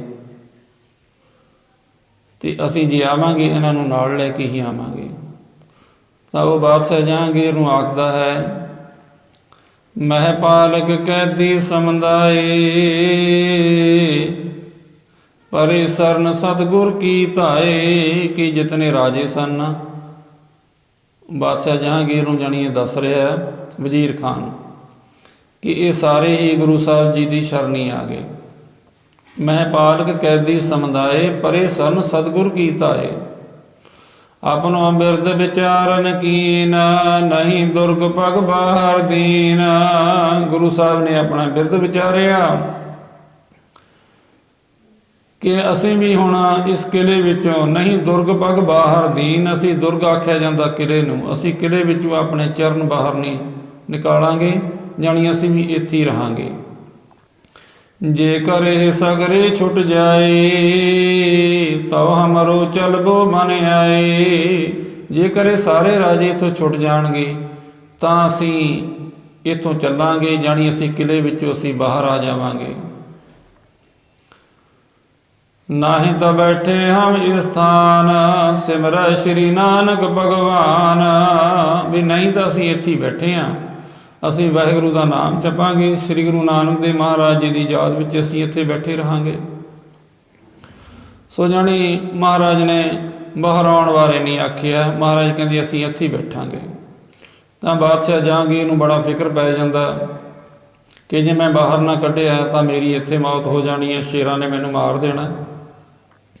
ਅਤੇ ਉੱਧਰੋਂ ਗੁਰੂ ਸਾਹਿਬ ਜੀ ਬਾਹਰ ਨਹੀਂ ਆ ਰਹੇ। ਸੋ ਕੋਈ ਸਕੀਮ ਕਰੀਏ, ਕਿਸ ਤਰ੍ਹਾਂ ਕਰੀਏ, ਕੋਈ ਜੁਗਤ ਬਣਾਈਏ।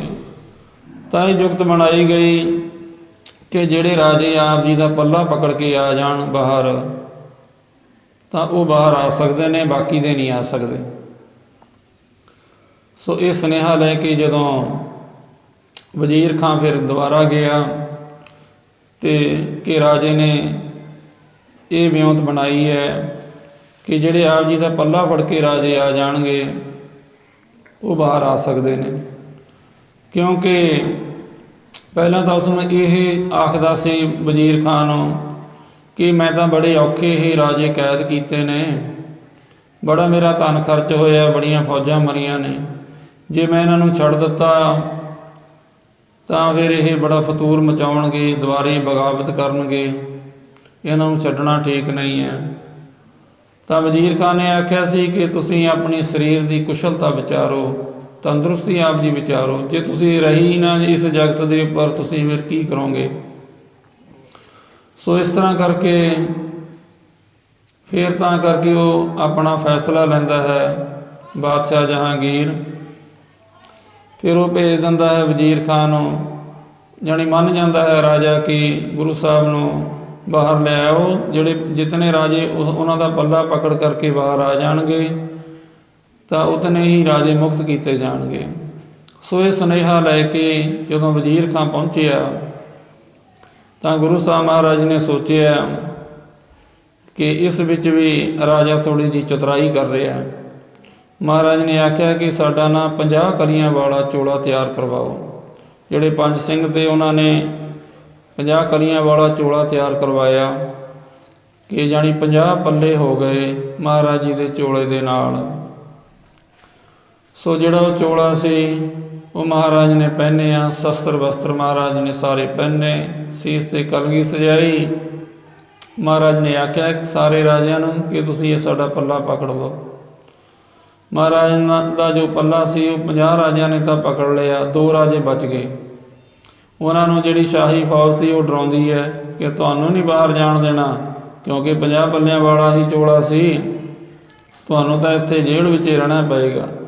ਉਹ ਰੋਂਦੇ ਨੇ, ਰੋਂਦੇ ਹੋਏ ਗੁਰੂ ਹਰਗੋਬਿੰਦ ਸਾਹਿਬ ਮਹਾਰਾਜ ਜੀ ਦੇ ਚਰਨਾਂ ਵਿੱਚ ਆਉਂਦੇ ਨੇ ਕਿ ਸੱਚੇ ਪਾਤਸ਼ਾਹ ਮਹਾਰਾਜ ਜੀ ਅਸੀਂ ਤਾਂ ਬਚੇ ਗਏ ਸੀ, ਰਹਿ ਗਏ ਇੱਥੇ। ਦੇਖੋ ਕਿਤਨੇ ਦਿਆਲੂ ਨੇ ਮਹਾਰਾਜ ਜੀ, ਚੋਣੇ ਨੂੰ ਬੰਨ੍ਹਣ ਵਾਸਤੇ ਨਾ 2 ਤਣੀਆਂ ਹੁੰਦੀਆਂ ਨੇ। ਮਹਾਰਾਜ ਨੇ ਆਖਿਆ ਆਹ 2 ਜੋ ਸਾਡੀਆਂ ਤਣੀਆਂ ਨੇ ਨਾ, ਤੁਸੀਂ ਇਹਨਾਂ ਨੂੰ ਪਕੜ ਲਓ। ਉਹ ਇੱਕ ਇੱਕ ਤਣੀ ਮਹਾਰਾਜ ਨੇ ਫੜਾ ਦਿੱਤੀ। ਜਾਣੀ ਪੂਰੇ 52 ਰਾਜੇ ਮਹਾਰਾਜ ਜੀ ਸੱਚੇ ਪਾਤਸ਼ਾਹ ਮਹਾਰਾਜ ਜੀ ਦਾ ਚੋਲਾ ਪਕੜ ਕਰਕੇ ਹਰ ਸੱਜਣ ਦਾਵਣ ਲੱਗਿਆ ਕਿਸੇ ਨਾ ਦੇਈ ਬੰਨ। ਹਰੀ ਸੱਜਣ ਅਕਾਲ ਪੁਰਖ ਵਾਹਿਗੁਰੂ ਦਾ ਸਰੂਪ ਗੁਰੂ ਹਰਗੋਬਿੰਦ ਸਾਹਿਬ ਮਹਾਰਾਜ ਦੇ ਦਾਵਨ ਵਿੱਚ ਲੱਗ ਗਏ ਉਹ ਰਾਜੇ। ਉਹਨਾਂ ਨੂੰ ਕੋਈ ਨਹੀਂ ਮੰਨ ਸਕਦਾ। ਅਸੀਂ ਵੀ ਅਗਰ ਗੁਰੂ ਦਾ ਪੱਲਾ ਪਕੜਾਂਗੇ ਤਾਂ ਸਾਨੂੰ ਵੀ ਇੱਥੇ ਕੋਈ ਬੰਨ੍ਹ ਕੇ ਨਹੀਂ ਰੱਖ ਸਕਦਾ। ਜਾਣੀ ਅਸੀਂ ਵੀ ਜਿਹੜਾ ਹੈ 84 ਲੱਖ ਜੂਨ ਦਾ ਜੋ ਕੈਦਖਾਨਾ ਹੈ, ਇਸ ਵਿੱਚੋਂ ਅਸੀਂ ਮੁਕਤ ਹੋ ਜਾਵਾਂਗੇ।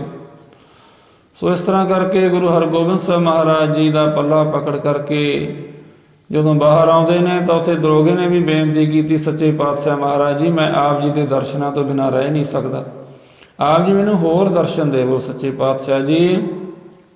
ਅਰਦਾਸ ਦਰੋਗੇ ਦੀ ਬੇਨਤੀ ਸੁਣ ਕੇ ਮਹਾਰਾਜ ਨੇ ਆਖਿਆ ਕਿ ਤੁਸੀਂ ਇੰਜ ਕਰੋ, ਤੁਸੀਂ ਦਿੱਲੀ ਵਿਖੇ ਇਹਨਾਂ ਰਾਜਿਆਂ ਨੂੰ ਲੈ ਕਰਕੇ ਜਾਓ, ਰਾਜੇ ਦੇ ਇਹਨਾਂ ਨੂੰ ਪੇਸ਼ ਕਰੋ। ਅਤੇ ਉਸ ਤੋਂ ਪਹਿਲਾਂ ਮਹਾਰਾਜ ਨੇ ਆਖਿਆ ਕਿ ਤੁਸੀਂ ਲੁਹਾਰਾਂ ਨੂੰ ਬੁਲਾਓ ਇੱਥੇ, ਉਹਨਾਂ ਤੋਂ ਇਹਨਾਂ ਦੀਆਂ ਬੇੜੀਆਂ ਕਟਵਾਓ, ਇਹਨਾਂ ਨੂੰ ਮੁਕਤ ਕਰਵਾਓ। ਮਹਾਰਾਜ ਨੇ ਉਹਨਾਂ ਨੂੰ ਮੁਕਤ ਕਰਵਾ ਦਿੱਤਾ। ਅਤੇ ਜਿਹੜਾ ਹਰਦਾਸ ਦਰੋਗਾ ਸੀ ਇਹ ਹੌਲੀ ਹੌਲੀ ਲੈ ਕਰਕੇ ਆਂਦਾ। ਮਹਾਰਾਜ 5 ਸਿੰਘਾਂ ਨੂੰ ਲੈ ਕੇ ਜਦ ਉੱਥੇ ਬਾਹਰ ਦੇਖਿਆ ਮਹਾਰਾਜ ਜੀ ਨੇ ਅਤੇ ਬਾਬਾ ਬੁੱਢਾ ਜੀ ਨੇ ਹੋਰ ਸੰਗਤਾਂ ਬੇਅੰਤ ਦਰਸ਼ਨ ਕਰਨ ਵਾਸਤੇ ਮਹਾਰਾਜ ਦੇ ਖੜ੍ਹੀਆਂ ਨੇ। ਸੋ ਇਸ ਐਸੀ ਜਿਹੜੀ ਮਹਾਨ ਘਟਨਾ ਹੋਈ ਹੈ, ਇਸ ਕਰਕੇ ਹੀ ਖਾਲਸਾ ਪੰਥ ਦੇ ਵਿੱਚ ਬੰਦੀ ਛੋੜ ਦਿਵਸ ਬੜੇ ਧੂਮਧਾਮ ਨਾਲ ਮਨਾਇਆ ਜਾਂਦਾ ਹੈ। ਸਾਰੀਆਂ ਸੰਗਤਾਂ ਨੂੰ ਬੰਦੀ ਛੋੜ ਦਿਵਸ ਦੀਆਂ ਜੀ ਬਹੁਤ ਬਹੁਤ ਵਧਾਈਆਂ ਜੀ। ਔਰ ਸਤਿਗੁਰ ਮਹਾਰਾਜ ਜੀ ਉਸ ਤੋਂ ਅੱਗੇ ਫਿਰ 5 ਸਿੰਘਾਂ ਨੂੰ ਨਾਲ ਲੈ ਕੇ ਘੋੜਾ ਦੌੜਾ ਕੇ ਮਹਾਰਾਜ ਜੀ ਦਿੱਲੀ ਵਿਖੇ ਬਾਦਸ਼ਾਹ ਦੇ ਕੋਲ ਪਹੁੰਚਦੇ ਨੇ। ਬਾਦਸ਼ਾਹ ਨੇ ਬਹੁਤ ਸਤਿਕਾਰ ਕੀਤਾ, ਮਹਾਰਾਜ ਨੂੰ ਭੇਟਾਵਾਂ ਰੱਖੀਆਂ, ਨਮਸਕਾਰਾਂ ਕੀਤੀਆਂ। ਸੱਚੇ ਪਾਤਸ਼ਾਹ ਮਹਾਰਾਜ ਜੀ ਦੇ ਦਰਬਾਰ ਦੇ ਵਿੱਚ ਜੋ ਬੇਅੰਤ ਭੇਟਾਵਾਂ ਜਾਣੀ ਰਾਜੇ ਨੇ ਰੱਖੀਆਂ। ਅਤੇ ਇੱਥੇ ਮਹਾਰਾਜ ਜੀ ਨੇ ਆਪਣਾ ਦਰਬਾਰ ਜਿਹੜਾ ਮਜਨੂ ਕਾ ਟਿੱਲਾ ਗੁਰਦੁਆਰਾ ਹੈ ਇੱਥੇ ਸਜਾਇਆ ਹੋਇਆ ਸੀ, ਜਮਨਾ ਨਦੀ ਦੇ ਕਿਨਾਰੇ ਦੇ ਕੋਲ ਹੈ। ਸੋ ਇੱਥੇ ਆ ਕੇ ਦਰਸ਼ਨ ਕੀਤੇ, ਬੇਗਮਾਂ ਨੇ ਆ ਕੇ ਦਰਸ਼ਨ ਕੀਤੇ। ਜਦੋਂ ਮਹਾਰਾਜ ਜੀ ਕਿਲ੍ਹੇ ਵਿੱਚ ਕੈਦ ਸਨ ਤਾਂ ਉਸ ਸਮੇਂ ਤੇ ਬਾਦਸ਼ਾਹ ਦੇ ਕੋਲੇ ਸਾਈਂ ਮੀਆਂ ਮੀਰ ਜੀ ਵੀ ਆਏ ਸੀ। ਸਾਈਂ ਮੀਆਂ ਮੀਰ ਜੀ ਤੋਂ ਪੁੱਛਦੇ ਨੇ ਕਿ ਪੂਰਨ ਸੰਤ ਦੇ ਕੀ ਲੱਛਣ ਹੁੰਦੇ ਹਨ। ਮਹਾਰਾਜ ਨੇ ਜਾਣੀ ਸਾਈਂ ਮੀਆਂ ਮੀਰ ਜੀ ਨੇ ਦੱਸਿਆ ਸੀ ਕਿ ਗੁਰੂ ਅਰਜਨ ਦੇਵ ਜੀ ਮਹਾਰਾਜ ਵਿੱਚ ਸਾਰੇ ਲੱਛਣ ਵੈਸੇ ਹੀ ਹਨ। ਤਾਂ ਉਹਨਾਂ ਨੇ ਆਖਿਆ ਕਿ ਮੈਂ ਤਾਂ ਉਹਨਾਂ ਨੂੰ ਸ਼ਹੀਦ ਕਰਵਾਇਆ ਹੈ। ਤਾਂ ਸਾਈਂ ਮੀਆਂ ਮੀਰ ਨੇ ਆਖਿਆ ਤੁਸੀਂ ਗੁਰੂ ਹਰਗੋਬਿੰਦ ਸਾਹਿਬ ਮਹਾਰਾਜ ਜੀ ਤੋਂ ਖਿਮਾ ਮੰਗ ਲਓ ਔਰ ਚੰਦੂ ਨੂੰ ਉਹਨਾਂ ਦੇ ਸਪੁਰਦ ਕਰ ਦਿਓ। ਚੰਦੂ ਪਾਪੀ ਹੈ ਔਰ ਤੇਰੇ ਰਾਜ ਵਿੱਚ ਹੀ ਐਸਾ ਹੋਇਆ ਹੈ। ਅਸੀਂ ਵੀ ਉੱਥੇ ਸੀ ਲਾਹੌਰ ਦੇ ਵਿੱਚ ਜਦੋਂ ਗੁਰੂ ਅਰਜਨ ਦੇਵ ਮਹਾਰਾਜ ਦੀ ਸ਼ਹੀਦੀ ਹੋਈ ਸੀ। ਜਾਣੀ ਬਾਦਸ਼ਾਹ ਜਹਾਂਗੀਰ ਸਾਈਂ ਮੀਆਂ ਮੀਰ ਦਾ ਬਹੁਤ ਸਤਿਕਾਰ ਕਰਦਾ ਸੀ। ਸੋ ਇਸ ਤਰ੍ਹਾਂ ਕਰਕੇ ਇਹ ਗੱਲਾਂ ਵਿਚਾਰੀਆਂ ਬਾਦਸ਼ਾਹ ਜਹਾਂਗੀਰ ਨੇ ਕਿ ਹੁਣ ਸਮਾਂ ਆ ਗਿਆ ਹੈ ਕਿ ਮੈਂ ਚੰਦੂ ਨੂੰ ਹੁਣ ਗੁਰੂ ਸਾਹਿਬ ਦੇ ਸਪੁਰਦ ਕਰ ਦਿੰਦਾ ਅਤੇ ਮੈਂ ਖਿਮਾ ਮੰਗ ਲੈਂਦਾ ਕਿ ਮਹਾਰਾਜ ਜੀ ਆਪ ਜੀ ਕਿਰਪਾ ਕਰਕੇ ਮੈਨੂੰ ਖਿਮਾ ਕਰ ਦੇਵੋ ਕਿ ਮੇਰੇ ਤੋਂ ਗਲਤੀ ਹੋ ਗਈ। ਅਤੇ ਚੰਦੂ ਨੂੰ ਮਹਾਰਾਜ ਨੇ ਜਾਣੀ ਕੈਦ ਕਰ ਲਿਆ। ਚੰਦੂ ਨੂੰ ਜਾਣੀ ਪਕੜ ਲਿਆ। ਬਾਬਾ ਬਿਧੀ ਚੰਦ ਇਤਿਆਦਿਕ ਜੋ ਸਿੱਖ ਸਨ ਉਹਨਾਂ ਨੇ ਪਕੜ ਕਰਕੇ ਕੈਦ ਕਰ ਲਿਆ। ਸੋ ਕੈਦ ਕਰਕੇ ਉੱਥੇ ਰੱਖ ਲਿਆ।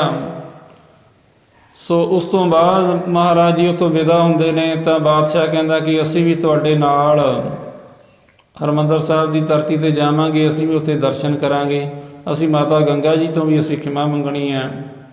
ਸੋ ਬਾਦਸ਼ਾਹ ਜਹਾਂਗੀਰ ਆਪਣੀਆਂ ਰਾਣੀਆਂ ਸਮੇਤ ਬੇਗਮਾਂ ਸਮੇਤ ਜਾਣੀ ਉੱਥੇ ਹਰਿਮੰਦਰ ਸਾਹਿਬ ਦੀ ਧਰਤੀ ਦੇ ਉੱਪਰ ਹੌਲੀ ਹੌਲੀ ਜਾਣੀ ਚਾਲੇ ਪਾਉਂਦੇ ਪਾਉਂਦੇ ਆਉਂਦੇ ਨੇ। ਸੋ ਉੱਥੇ ਆ ਕੇ ਬਾਦਸ਼ਾਹ ਜਹਾਂਗੀਰ ਨੇ ਵੀ ਨਮਸਕਾਰ ਕੀਤੀ ਹਰਿਮੰਦਰ ਸਾਹਿਬ ਵਿਖੇ ਆ ਕੇ। ਗੁਰੂ ਹਰਗੋਬਿੰਦ ਸਾਹਿਬ ਜੀ ਮਹਾਰਾਜ ਜਦੋਂ ਇੱਥੇ ਪਹੁੰਚੇ ਤਾਂ ਸੰਗਤਾਂ ਦਾ ਬੇਅੰਤ ਇਕੱਠ ਹੋਇਆ ਪਿਆ ਹੈ।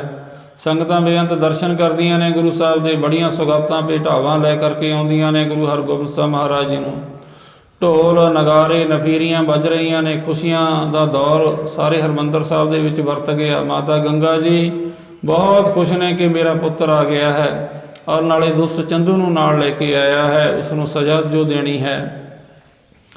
ਸੋ ਇਸ ਤਰ੍ਹਾਂ ਕਰਕੇ ਮਹਾਰਾਜ ਨੇ ਆ ਕੇ ਨਮਸਕਾਰ ਕੀਤੀ ਹਰਿਮੰਦਰ ਸਾਹਿਬ ਵਿਖੇ ਅਕਾਲ ਤਖਤ ਸਾਹਿਬ ਵਿਖੇ ਸਵਾਇਮਾਨ ਹੋਏ। ਸੋ ਬਾਬਾ ਬੁੱਢਾ ਜੀ ਦੀ ਪ੍ਰੇਰਨਾ ਸਦਕਾ ਉਸ ਸਮੇਂ ਜਾਣੀ ਹਰਿਮੰਦਰ ਸਾਹਿਬ ਵਿਖੇ ਦੀਪਮਾਲਾ ਕੀਤੀ ਗਈ, ਦੇਸੀ ਘਿਓ ਦੇ ਜਾਣੀ ਦੀਵੇ ਜਗਾਏ ਗਏ। ਬਾਬਾ ਬੁੱਢਾ ਜੀ ਨੇ ਸਾਰੀਆਂ ਸੰਗਤਾਂ ਨੂੰ ਆਖਿਆ ਕਿ ਭਾਈ ਸਾਰੇ ਦੇਸੀ ਘਿਓ ਦੇ ਦੀਵੇ ਜਗਾਓ, ਆਪਣੇ ਘਰਾਂ ਦੇ ਵਿੱਚ ਵੀ ਜਗਾਓ। ਸੋ ਇਹ ਜਾਣੀ ਉਸ ਸਮੇਂ ਤੋਂ ਇਹ ਦੀਵਾਲੀ ਦਾ ਤਿਉਹਾਰ ਹੋਇਆ। ਉਹ ਅੱਜ ਦੇ ਦਿਹਾੜੇ ਹੀ ਗੁਰੂ ਹਰਗੋਬਿੰਦ ਸਾਹਿਬ ਜੀ ਮਹਾਰਾਜ ਸ੍ਰੀ ਹਰਿਮੰਦਰ ਸਾਹਿਬ ਦੀ ਧਰਤੀ ਦੇ ਉੱਪਰ ਪਹੁੰਚੇ ਸਨ। ਜਾਣੀ ਮਹਾਰਾਜ ਦੇ ਆਉਣ ਦੀ ਖੁਸ਼ੀ ਦੇ ਵਿੱਚ ਸੰਗਤਾਂ ਨੇ ਦੇਸੀ ਘਿਓ ਦੇ ਦੀਵੇ ਜਗਾਏ ਸਨ, ਜਾਣੀ ਦੀਪਮਾਲਾ ਕੀਤੀ ਸੀ। ਦੀਪਮਾਲਾ ਕਹਿ ਲਓ ਜਾਂ ਦੀਵਾਲੀ ਕਹਿ ਲਓ, ਇੱਕ ਹੀ ਗੱਲ ਹੈ। ਸੋ ਜਾਣੀ ਦੀਵਾਲੀ ਦਾ ਤਿਉਹਾਰ ਉਸ ਸਮੇਂ ਤੋਂ ਹਰਿਮੰਦਰ ਸਾਹਿਬ ਵਿਖੇ ਬੜੇ ਧੂਮਧਾਮ ਨਾਲ ਮਨਾਇਆ ਜਾਂਦਾ ਹੈ। ਸੰਗਤਾਂ ਦਾ ਹੁਣ ਵੀ ਬੇਅੰਤ ਇਕੱਠ ਹੁੰਦਾ ਹੈ। ਬਹੁਤ ਸੰਗਤਾਂ ਜਾ ਕੇ ਉੱਥੇ ਨਮਸਕਾਰ ਕਰਦੀਆਂ ਨੇ, ਬਹੁਤ ਇੱਛਾਵਾਂ ਹੁੰਦੀਆਂ ਨੇ ਕਈਆਂ ਦੀਆਂ ਕਿ ਅਸੀਂ ਹਰਿਮੰਦਰ ਸਾਹਿਬ ਵਿਖੇ ਅਸੀਂ ਦੀਵਾਲੀ ਮਨਾਈਏ। ਸੰਗਤਾਂ ਬਹੁਤ ਜ਼ਿਆਦਾ ਉੱਥੇ ਜਾਂਦੀਆਂ ਹਨ। ਸੋ ਇਸ ਤਰ੍ਹਾਂ ਕਰਕੇ ਇਹ ਜਾਣੀ ਦੀਵਾਲੀ ਦਾ ਤਿਉਹਾਰ ਅਤੇ ਬੰਦੀ ਛੋੜ ਦਿਵਸ, ਬੰਦੀ ਛੋੜ ਦਿਵਸ ਹੋ ਗਿਆ। 52 ਰਾਜਿਆਂ ਨੂੰ ਮਹਾਰਾਜ ਨੇ ਮੁਕਤ ਕਰਵਾਇਆ। ਅਤੇ ਦੀਵਾਲੀ ਦਾ ਤਿਉਹਾਰ ਇਸ ਕਰਕੇ ਹੋ ਗਿਆ, ਮਹਾਰਾਜ ਜੀ ਜਾਣੀ ਦੀਵਾਲੀ ਵਾਲੇ ਦਿਨ ਇੱਥੇ ਜਾਣੀ ਪਹੁੰਚੇ ਸਨ ਹਰਿਮੰਦਰ ਸਾਹਿਬ ਦੀ ਧਰਤੀ ਦੇ ਉੱਪਰ। ਉਹ ਅੱਜ ਦਾ ਦਿਨ ਸੀ। ਸੋ ਮਹਾਰਾਜ ਜਾਣੀ ਖੁਸ਼ੀਆਂ ਮਨਾਈਆਂ। ਉਸ ਤੋਂ ਬਾਅਦ ਚੰਦੂ ਨੂੰ ਫਿਰ ਬਾਅਦ ਦੇ ਵਿੱਚ ਲਾਹੌਰ ਵਿਖੇ ਲਿਜਾਇਆ ਜਾਂਦਾ, ਉੱਥੇ ਉਸ ਨੂੰ ਸਜ਼ਾ ਦਿੱਤੀ ਜਾਂਦੀ ਹੈ। ਉਹ ਅੱਗੇ ਸਾਖੀ ਲੰਬੀ ਹੈ। ਅਤੇ ਜਾਣੀ ਚੰਦੂ ਦਾ ਫਿਰ ਵੱਧ ਹੋ ਜਾਂਦਾ ਹੈ, ਚੰਦੂ ਮਰ ਜਾਂਦਾ ਹੈ। ਪਰ ਆਪਾਂ ਨੇ ਗੱਲ ਕੇਵਲ ਬੰਦੀ ਛੋੜ ਦਿਵਸ ਅਤੇ ਦੀਵਾਲੀ ਦੀ ਹੀ ਕਰਨੀ ਹੈ। ਸੋ ਇਸ ਤਰੀਕੇ ਨਾਲ ਜਾਣੀ ਬੰਦੀ ਛੋੜ ਦਿਵਸ ਮਨਾਇਆ ਜਾਂਦਾ ਅਤੇ ਦੀਵਾਲੀ ਦਾ ਤਿਉਹਾਰ ਮਨਾਇਆ ਜਾਂਦਾ ਹੈ ਭਾਈ। ਸੋ ਸਾਧ ਸੰਗਤ ਜੀ, ਸਾਰੀਆਂ ਸੰਗਤਾਂ ਨੂੰ ਭਾਈ ਬੰਦੀ ਛੋੜ ਦਿਵਸ ਦੀਵਾਲੀ ਦੇ ਤਿਉਹਾਰ ਦੀਆਂ ਬਹੁਤ ਬਹੁਤ ਭਾਈ ਵਧਾਈਆਂ ਹੋਣ। ਅਸੀਂ ਵੱਧ ਤੋਂ ਵੱਧ ਨਾਮ ਜਪੀਏ, ਗੁਰੂ ਹਰਗੋਬਿੰਦ ਸਾਹਿਬ ਮਹਾਰਾਜ ਨੂੰ ਅਸੀਂ ਯਾਦ ਕਰੀਏ। ਅਸੀਂ ਆਖੀਏ ਗੁਰੂ ਹਰਗੋਬਿੰਦ ਸਾਹਿਬ ਜੀ ਮਹਾਰਾਜ, ਸ਼੍ਰੀ ਹਰਗੋਬਿੰਦ ਮੈਂ ਅਬ ਤੇਰਾ, ਅਸੀਂ ਤੇਰੇ ਹਾਂ ਸੱਚੇ ਪਾਤਸ਼ਾਹ ਮਹਾਰਾਜ ਜੀ। ਹੇ ਵਾਹਿਗੁਰੂ ਜੀ, ਹੇ ਅਕਾਲ ਪੁਰਖ ਵਾਹਿਗੁਰੂ ਜੀ, ਹੇ ਮੇਰੇ ਸਤਿਗੁਰੂ ਗੁਰਦੇਵ ਜੀ, ਅਸੀਂ ਤੇਰੇ ਹਾਂ। ਆਪ ਜੀ ਕਿਰਪਾ ਕਰਕੇ ਸਾਨੂੰ ਬਚਾ ਲਵੋ, ਸਾਨੂੰ ਵੀ ਆਪ ਜੀ ਮੁਕਤ ਕਰਵਾਓ। ਸੋ ਇਹ ਸੀ ਜੀ ਦੀਪਾਵਲੀ, ਦੀਵਾਲੀ। ਜਾਣੀ ਅਸੀਂ ਨਾਮ ਜਪੀਏ, ਗੁਰਬਾਣੀ ਪੜ੍ਹੀਏ। ਨਾਮ ਜਪ ਜਪ ਕੇ ਦੀਵਾ ਮੇਰਾ ਏਕ ਨਾਮ, ਦੁੱਖ ਵਿੱਚ ਪਾਇਆ ਤੇਲ, ਉਹ ਚਾਨਣ ਉਹ ਸੌਖੀ ਹੈ, ਚੂਕਾ ਜਮ ਸਿਓ ਮੇਲ। ਦੀਵਾ ਭਲੇ ਅੰਧੇਰਾ ਜਾਏ, ਵੇਦ ਪਾਠ ਮਤ ਪਾਪਾਂ ਖਾਏ। ਸੋ ਇਸ ਤਰ੍ਹਾਂ ਕਰਕੇ ਜਿਹੜਾ ਇਹ ਦੀਵਾ ਹੈ ਸਾਡੇ ਅੰਦਰ ਹੈ। ਇਹ ਤੇਲ ਦੀਵਾ ਕਿਉਂ ਜਲਾਏ, ਕਰ ਚਾਨਣ ਸਾਹਿਬ ਤੋਂ ਮਿਲੈ। ਸੋ ਸਾਡੇ ਅੰਦਰ ਦੀਵਾ ਕਿਵੇਂ ਜਲੇਗਾ? ਉਹ ਜਲੇਗਾ ਭਉ ਵੱਟੀ ਇਤ ਤਨ ਪਾਈ ਹੈ। ਅਤੇ ਅਸੀਂ ਭਉ ਦੀ, ਗੁਰੂ ਦੇ ਅਸੀਂ ਡਰ ਦੇ ਵਿੱਚ ਅਸੀਂ ਰਹੀਏ, ਅਸੀਂ ਗੁਰੂ ਨੂੰ ਮੰਨੀਏ। ਪੋਥੀ ਪੁਰਾਣ ਕਮਾਈ ਹੈ, ਭਉ ਵੱਟੀ ਇਤ ਤਨ ਪਾਈ ਹੈ, ਅਤੇ ਸੱਚ ਬੂਝਣ ਆਣ ਜਲਾਈ ਹੈ। ਇਹ ਤੇਲ ਦੀਵਾ ਇਉਂ ਜਲਾਏ, ਕਰ ਚਾਨਣ ਸਾਹਿਬ ਤੋਂ ਮਿਲੈ। ਸੋ ਇਸ ਤਰੀਕੇ ਨਾਲ ਸਾਨੂੰ ਸਾਹਿਬ ਅਕਾਲ ਪੁਰਖ ਵਾਹਿਗੁਰੂ ਮਿਲ ਸਕਦਾ ਹੈ। ਸਾਡੇ ਅੰਦਰ ਜਾਣੀ ਚਾਨਣਾ ਹੋ ਜਾਏਗਾ। ਗੁਰ ਬਿਨ ਘੋਰ ਅੰਧਾਰ, ਗੁਰੂ ਬਿਨ ਸਮਝ ਨਾ ਆਵੈ, ਗੁਰ ਬਿਨ ਸੁਰਤ ਨਾ ਸੁਧ, ਗੁਰੂ ਬਿਨ ਮੁਕਤ ਨਾ ਪਾਵੈ। ਜੇ ਸੋ ਚੰਦਾ ਉਗਵੈ ਸੂਰਜ ਚੜਾ ਹਜ਼ਾਰ, ਏਦੇ ਚਾਨਣ ਹੁੰਦਿਆਂ ਗੁਰ ਬਿਨ ਘੋਰ ਅੰਧਾਰ। ਗੁਰੂ ਤੋਂ ਬਿਨਾਂ ਘੋਰ ਅੰਧੇਰਾ ਹੈ। ਸੋ ਗੁਰੂ ਇੱਕ ਸ਼ਬਦ ਹੈ, ਸ਼ਬਦ ਦੇ ਰੂਪ ਵਿੱਚ ਗੁਰੂ ਹੈ। ਔਰ ਅਸੀਂ ਪ੍ਰਤੱਖ ਰੂਪ ਵਿੱਚ ਅਸੀਂ ਗੁਰੂ ਗ੍ਰੰਥ ਸਾਹਿਬ ਮਹਾਰਾਜ ਜੀ ਦੇ ਅਸੀਂ ਦਰਸ਼ਨ ਕਰਦੇ ਹਾਂ। ਗੁਰੂ ਗ੍ਰੰਥ ਸਾਹਿਬ ਜੀ ਮਹਾਰਾਜ ਸਾਨੂੰ ਪੰਜਾਂ ਪਿਆਰਿਆਂ ਰਾਹੀਂ ਸਾਨੂੰ ਸ਼ਬਦ ਦੀ ਦਾਤ ਬਖਸ਼ਦੇ ਨੇ, ਬਾਣੀ ਬਖਸ਼ਦੇ ਨੇ, ਸਾਨੂੰ ਨਾਮ ਬਖਸ਼ਦੇ ਨੇ, ਮੂਲ ਮੰਤਰ ਸਾਨੂੰ ਬਖਸ਼ਦੇ ਨੇ। ਅਸੀਂ ਉਸ ਦਾ ਜਾਪ ਕਰੀਏ। ਬਿਨ ਸ਼ਬਦ ਅੰਤਰਿਆ ਹਨੇਰਾ, ਨਾ ਵਸਤ ਲੈ ਨਾ ਚੂਕਾ ਫੇਰਾ। ਸੋ ਬਿਨਾਂ ਸ਼ਬਦ ਤੋਂ ਅੰਦਰ ਸਾਡੇ ਹਨੇਰਾ ਹੈ, ਅੰਦਰ ਸਾਡੇ ਚਾਨਣਾ ਹੋ ਜਾਏਗਾ। ਚਾਨਣਾ ਹੋ ਜਾਏਗਾ ਤਾਂ ਸਾਨੂੰ ਅੰਦਰ ਪਰਮੇਸ਼ਰ ਦੇ ਸਾਨੂੰ ਦਰਸ਼ਨ ਹੋ ਜਾਣੇ ਨੇ। ਸਤਿਗੁਰ ਸ਼ਬਦ ਉਜਾਰੋ ਦੀਪਾ। ਸੋ ਇਹ ਦੀਪਕ ਹੈ ਜਿਹੜਾ ਗੁਰੂ ਦਾ ਸ਼ਬਦ ਹੈ। ਸਤਿਗੁਰ ਸ਼ਬਦ ਉਜਾਰੋ ਦੀਪਾ, ਬਿਨ ਸਿਓ ਅੰਧਕਾਰ ਤੇ ਮੰਦਰ, ਰਤਨ ਕੋਠੜੀ ਖੁੱਲੀ ਅਨੂਪਾ। ਸਾਡੇ ਅੰਦਰੋਂ ਅੰਧਕਾਰ ਮਿਟ ਜਾਏਗਾ, ਸਾਡੇ ਅੰਦਰ ਪ੍ਰਕਾਸ਼ ਹੋ ਜਾਏਗਾ, ਸਾਡੇ ਅੰਦਰ ਜਾਣੀ ਦੀਵਾ ਜਲ ਜਾਏਗਾ। ਸੋ ਉਹ ਜਿਹੜਾ ਦੀਵਾ ਹੈ ਉਹ ਨਾਮ ਦਾ ਦੀਵਾ ਹੈ, ਉਹ ਸ਼ਬਦ ਦਾ ਦੀਵਾ ਹੈ। ਉਹ ਅਸੀਂ ਨਾਮ ਜਪੀਏ, ਗੁਰਬਾਣੀ ਪੜ੍ਹੀਏ, ਸੇਵਾ ਸਿਮਰਨ ਅਸੀਂ ਕਰੀਏ, ਸਾਡੇ ਅੰਦਰ ਜਾਣੀ ਦੀਵਾ ਜਲ ਜਾਏਗਾ। ਉਸ ਦੀਵੇ ਦੇ ਜਲਣ ਨਾਲ ਸਾਡੇ ਅੰਦਰ ਜਾਣੀ ਇੱਕ ਦੀਵਾਲੀ ਪੈਦਾ ਹੋ ਜਾਏਗੀ।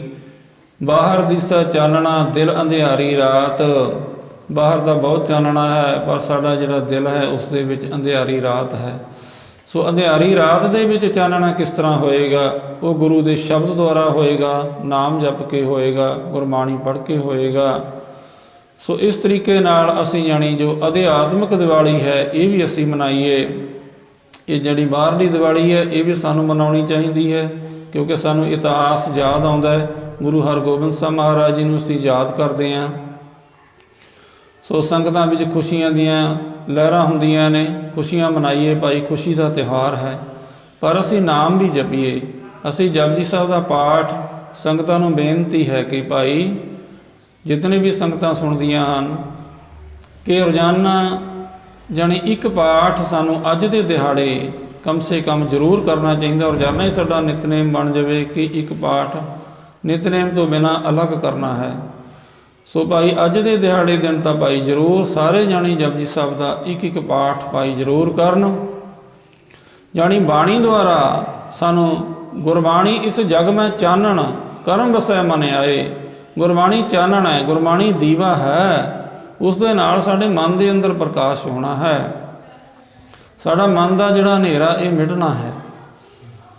ਸੋ ਅਸੀਂ ਭਾਈ ਬਾਣੀ ਪੜ੍ਹੀਏ, ਜਾਣੀ ਇੱਕ ਇੱਕ ਪਾਠ ਜਾਣੀ ਰੋਜ਼ਾਨਾ ਅਸੀਂ ਜਪਜੀ ਸਾਹਿਬ ਦਾ ਕਰੀਏ, ਖੁਸ਼ੀਆਂ ਮਨਾਈਏ, ਨਾਮ ਜਪੀਏ। ਮਾੜੇ ਕਰਮ ਅਸੀਂ ਦੀਵਾਲੀ ਵਾਲੇ ਦਿਨ ਨਾ ਕਰੀਏ, ਸ਼ਰਾਬਾਂ ਨਾ ਪੀਏ, ਜੂਆ ਨਾ ਖੇਡੀਏ।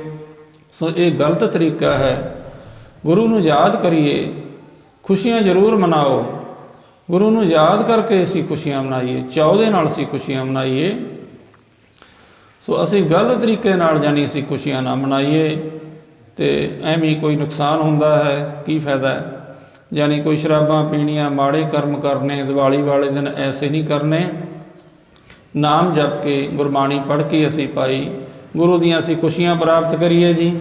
ਸੋ ਸਾਧ ਸੰਗਤ ਜੀ, ਬੋਲਦਿਆਂ ਹੋਇਆਂ ਤੋਂ ਬੇਅੰਤ ਪ੍ਰਕਾਰ ਦੀਆਂ ਗਲਤੀਆਂ ਭੁੱਲਾਂ ਚੁੱਕਾਂ ਹੋ ਜਾਂਦੀਆਂ ਹਨ। ਸੋ ਸਮੂਹ ਸਾਧ ਸੰਗਤ ਖਿਮਾ ਬਖਸ਼ਣਾ, ਮਹਾਰਾਜ ਖਿਮਾ ਬਖਸ਼ੇ। ਸੱਚੇ ਪਾਤਸ਼ਾਹ ਮਹਾਰਾਜ ਜੀ ਚਰਨਾਂ ਕਮਲਾਂ ਨਾਲ ਜੋੜ ਕਰਕੇ ਰੱਖਣ। ਨਾਮ ਬਾਣੀ ਸੇਵਾ ਸਿਮਰਨ ਦੀਆਂ ਮਹਾਰਾਜ ਜੀ ਸਭਨਾਂ ਨੂੰ ਦਾਤਾਂ ਬਖਸ਼ਣ ਜੀ। ਸਾਰੇ ਗੱਜ ਕੇ ਆਖੋ ਜੀ, ਵਾਹਿਗੁਰੂ ਜੀ ਕਾ ਖਾਲਸਾ, ਵਾਹਿਗੁਰੂ ਜੀ ਕੀ ਫਤਿਹ।